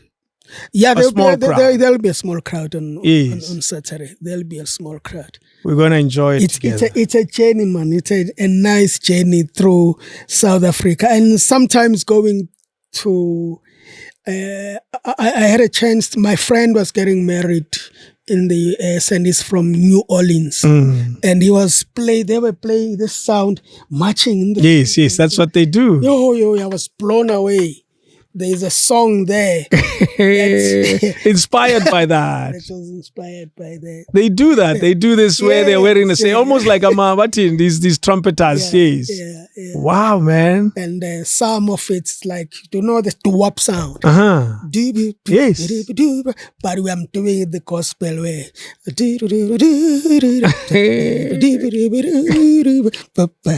And oh my man. I took my mom to watch Joyous. I don't know which Joyous this was at the Sun Arena. I think it was a 2019 or 2018. Okay. And we had a very privileged chair there. Yeah. And she was amazed at the production quality. It was just beautiful. And we're surprised to see your mom on her feet throughout. That's it. That's what your shows do. That's what your shows do. Yeah. An old woman will be dancing with a young small kid who feels that, this is for me. When she also feels Granny feels this is for me. If you haven't watched a Joyous show, you must come to a Joyous show. I look at you and I say, here we have a true South African. Someone who loves not only this country, but love everything about it. Loves its music and wants to continue to encourage it, wants to continue to give it a chance. You are one of those, a life support system of a particular soul of South Africa, and that's the music. Once we unplug you, we are in trouble. We need you to always be energetic, to always be working. We need you to have this newly found energy, because without it, there's a train is over. And that's not a good thing. Train is over. But you can't go again. You see, and that will be a problem. No, don't worry. The heart is still there. Tried to stop me, but it failed. It failed. And I'm stronger than before. I'm still going. That's why I say to you, you're an amazing, amazing South African. And the reason I do this, and I've said this to you, is to archive these stories. And I'm glad that I got a chance to archive yours. I have only scratched through the surface. Oh, you did. I didn't go deep enough. No, you didn't go deep. You were gentle with me. Yeah, because that's what I wanted to keep it. Because I'm hoping there's still another life. There's still a full life that still will be lived. And I want you, when I call you again, to say, oh yeah, I have new stories. Yes, I have new stories. I want to tell you new stories. Now the new life will be, and I alluded to this earlier on, that for our country to grow and move forward, we have to give our young people opportunities. We have to support them. We have to really give them what. So next time when I'll be talking to you, I'll be like, after talking to you, there were these young men I did this with, these young ladies I did this with. They'll see that I started with these young people because I believe in I was also given an opportunity. You were when I was young. Yeah. So I won't stop doing that. Thanks to Chico. Oh, yeah. We appreciate you, Chico, man. Yeah. This is what you gave us. You gave us Lindelani Mkhize. Can you believe it? Wow. I say to you, keep going. Never stop. You, thank you. Well, and I'm glad you came, man. I'm not about to stop. Not anytime soon. Yes. Yeah. I'm glad you came. I was a little nervous that you'll say, Mashabela. Yeah. Actually, I needed this because it's been a tough week preparing for the show. I rehearsed the whole day, and it's at night I'm busy making sure that the mix is ready. Yes. Next week. Oh yeah. By the way, there's that too. Yeah. But I was like, I need the break. It's fine, and it's always awesome and great talking to you. It's nice when you talk to someone who kind of knows the story. Hey, there are times when I'll be interviewed by someone. I'm like, what am I doing here? Askis. Didn't even do a bit of research. Yes. He will only talk about Joyous.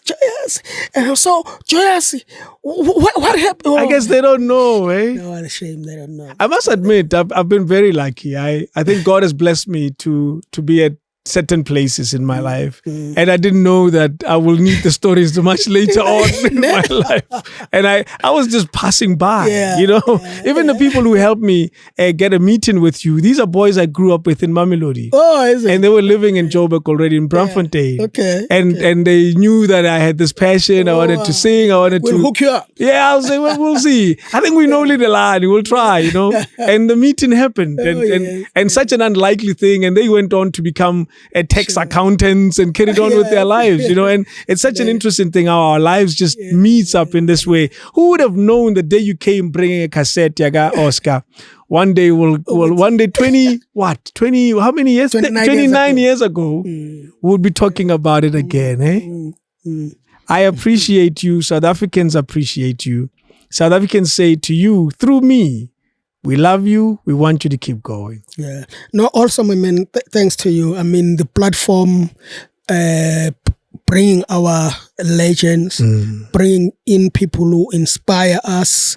Most of the guys have been watching you, talking to people that we really look up to. Sure. But more than anything, after these tough times, we are helping them to find themselves again, to realize who they are, the walk they have walked. And I think we are helping to put them back on the map.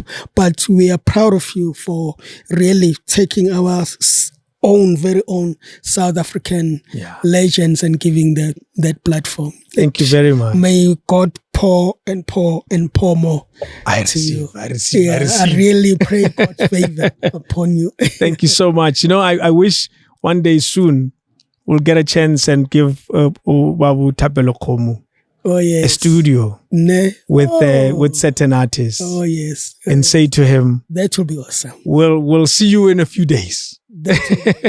Good luck. And I'd love to be with him when he does that.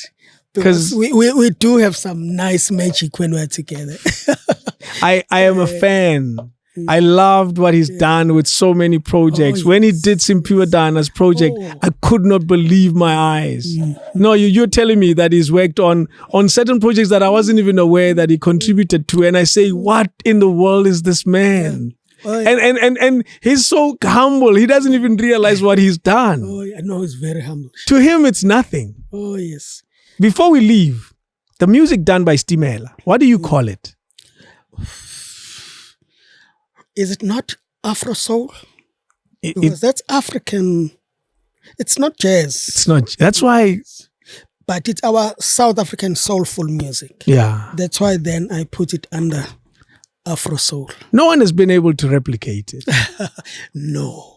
There was a time when a lot of bands were trying to do that. But now, I mean, that's the beauty when somebody's pouring their heart out. I mean, the guys there, Oprah Ray, when they were doing that, it really came from their souls, their heart, from what they were hearing in the townships. And they just created this thing. Yes. Because when I spoke... we are really missing that now.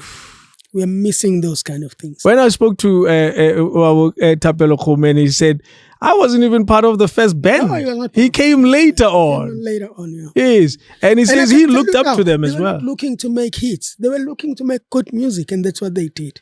They made hits. And that's the fun part of it. When you just want to make nice music and you're like, everyone is doing this. I know. Let me try something fresh, something new, something. It happens on its own. You're not putting yourself under pressure. Young people creating music today, what do you say to them? Young people making music today, I say to them, be yourself, find yourself, try and make sure that you set yourself apart, be uniquely you, and make music that you are feeling. Don't rush to make big song. Yeah, it'll find you. It will find you. Wow, if it's there, if it's yours, it'll find you. Yeah, it will find you. Wow. We always do this. Thank you so much. Oh, man, I appreciate it. Mashabela. You're amazing. Great. Do you know, you keep referring me to Dennis, and I'll tell you why. I take it. There was an era in my time where everybody called me Dennis. Do you know why? Why? Because there's an older Dennis in advertising. Oh, actually, you're right. Yes, Dennis Mashabela. Dennis Mashabela. One of the guys who started Head Boys. Yes. Many years ago, Nabo Hepinching. Their company, and then he started a company called Mashabela Barrows. You are old when you call me Dennis. It tells you how old you are. Because I remember when I started advertising, so many people who kept on saying Dennis. It's like, but I'm not Dennis. And I stopped correcting them. Don't worry about it. Let's do this again soon. Babu Mkhize, you're an amazing man. And let's call you correctly. Doctor. That's what they say. Thank you. Lindelani Mkhize, everybody. Yeah. Do you insist on people calling you doctor? I really don't, but the university now and then reminds me that you are a doctor. Don't be shy and don't be afraid. You have walked the walk while others are still studying what you are and what you did. So I need to work hard next 2 years so I get the doctor easily. I don't have to study for it. Thank you. Thank you. Take care, and everybody. Thank you to Pap, do people sit and listen to this long conversation? It's 3 hours, 27 minutes. People watch. Mashabela, did you talk that long? 3 hours, 28 minutes now. People watch it and watch it and watch it. We've been very lucky with this channel. We have people who really find value in the stories. Oh, wow. And that's why it's so important that I call them long format conversations, because your life is not short. Yeah. Why do I want to speak to you for 2 minutes? Your life is and you've done so much. That's why when one goes to an SABC radio and to do an interview, it's 10 minutes. You're like, okay. You know what for? You know the style I do when I say bring your song. I bring mine. Who seems get better taste in music. At least we can chat in the middle. And you find out a lot of things about someone through the music they like. Yeah, the music you like, it tells people, and you're able to tell stories about those songs. Oh, living Italian, mama. You know, when I saw mama, that's really what it is. So thank you again. King David Studio Podcast.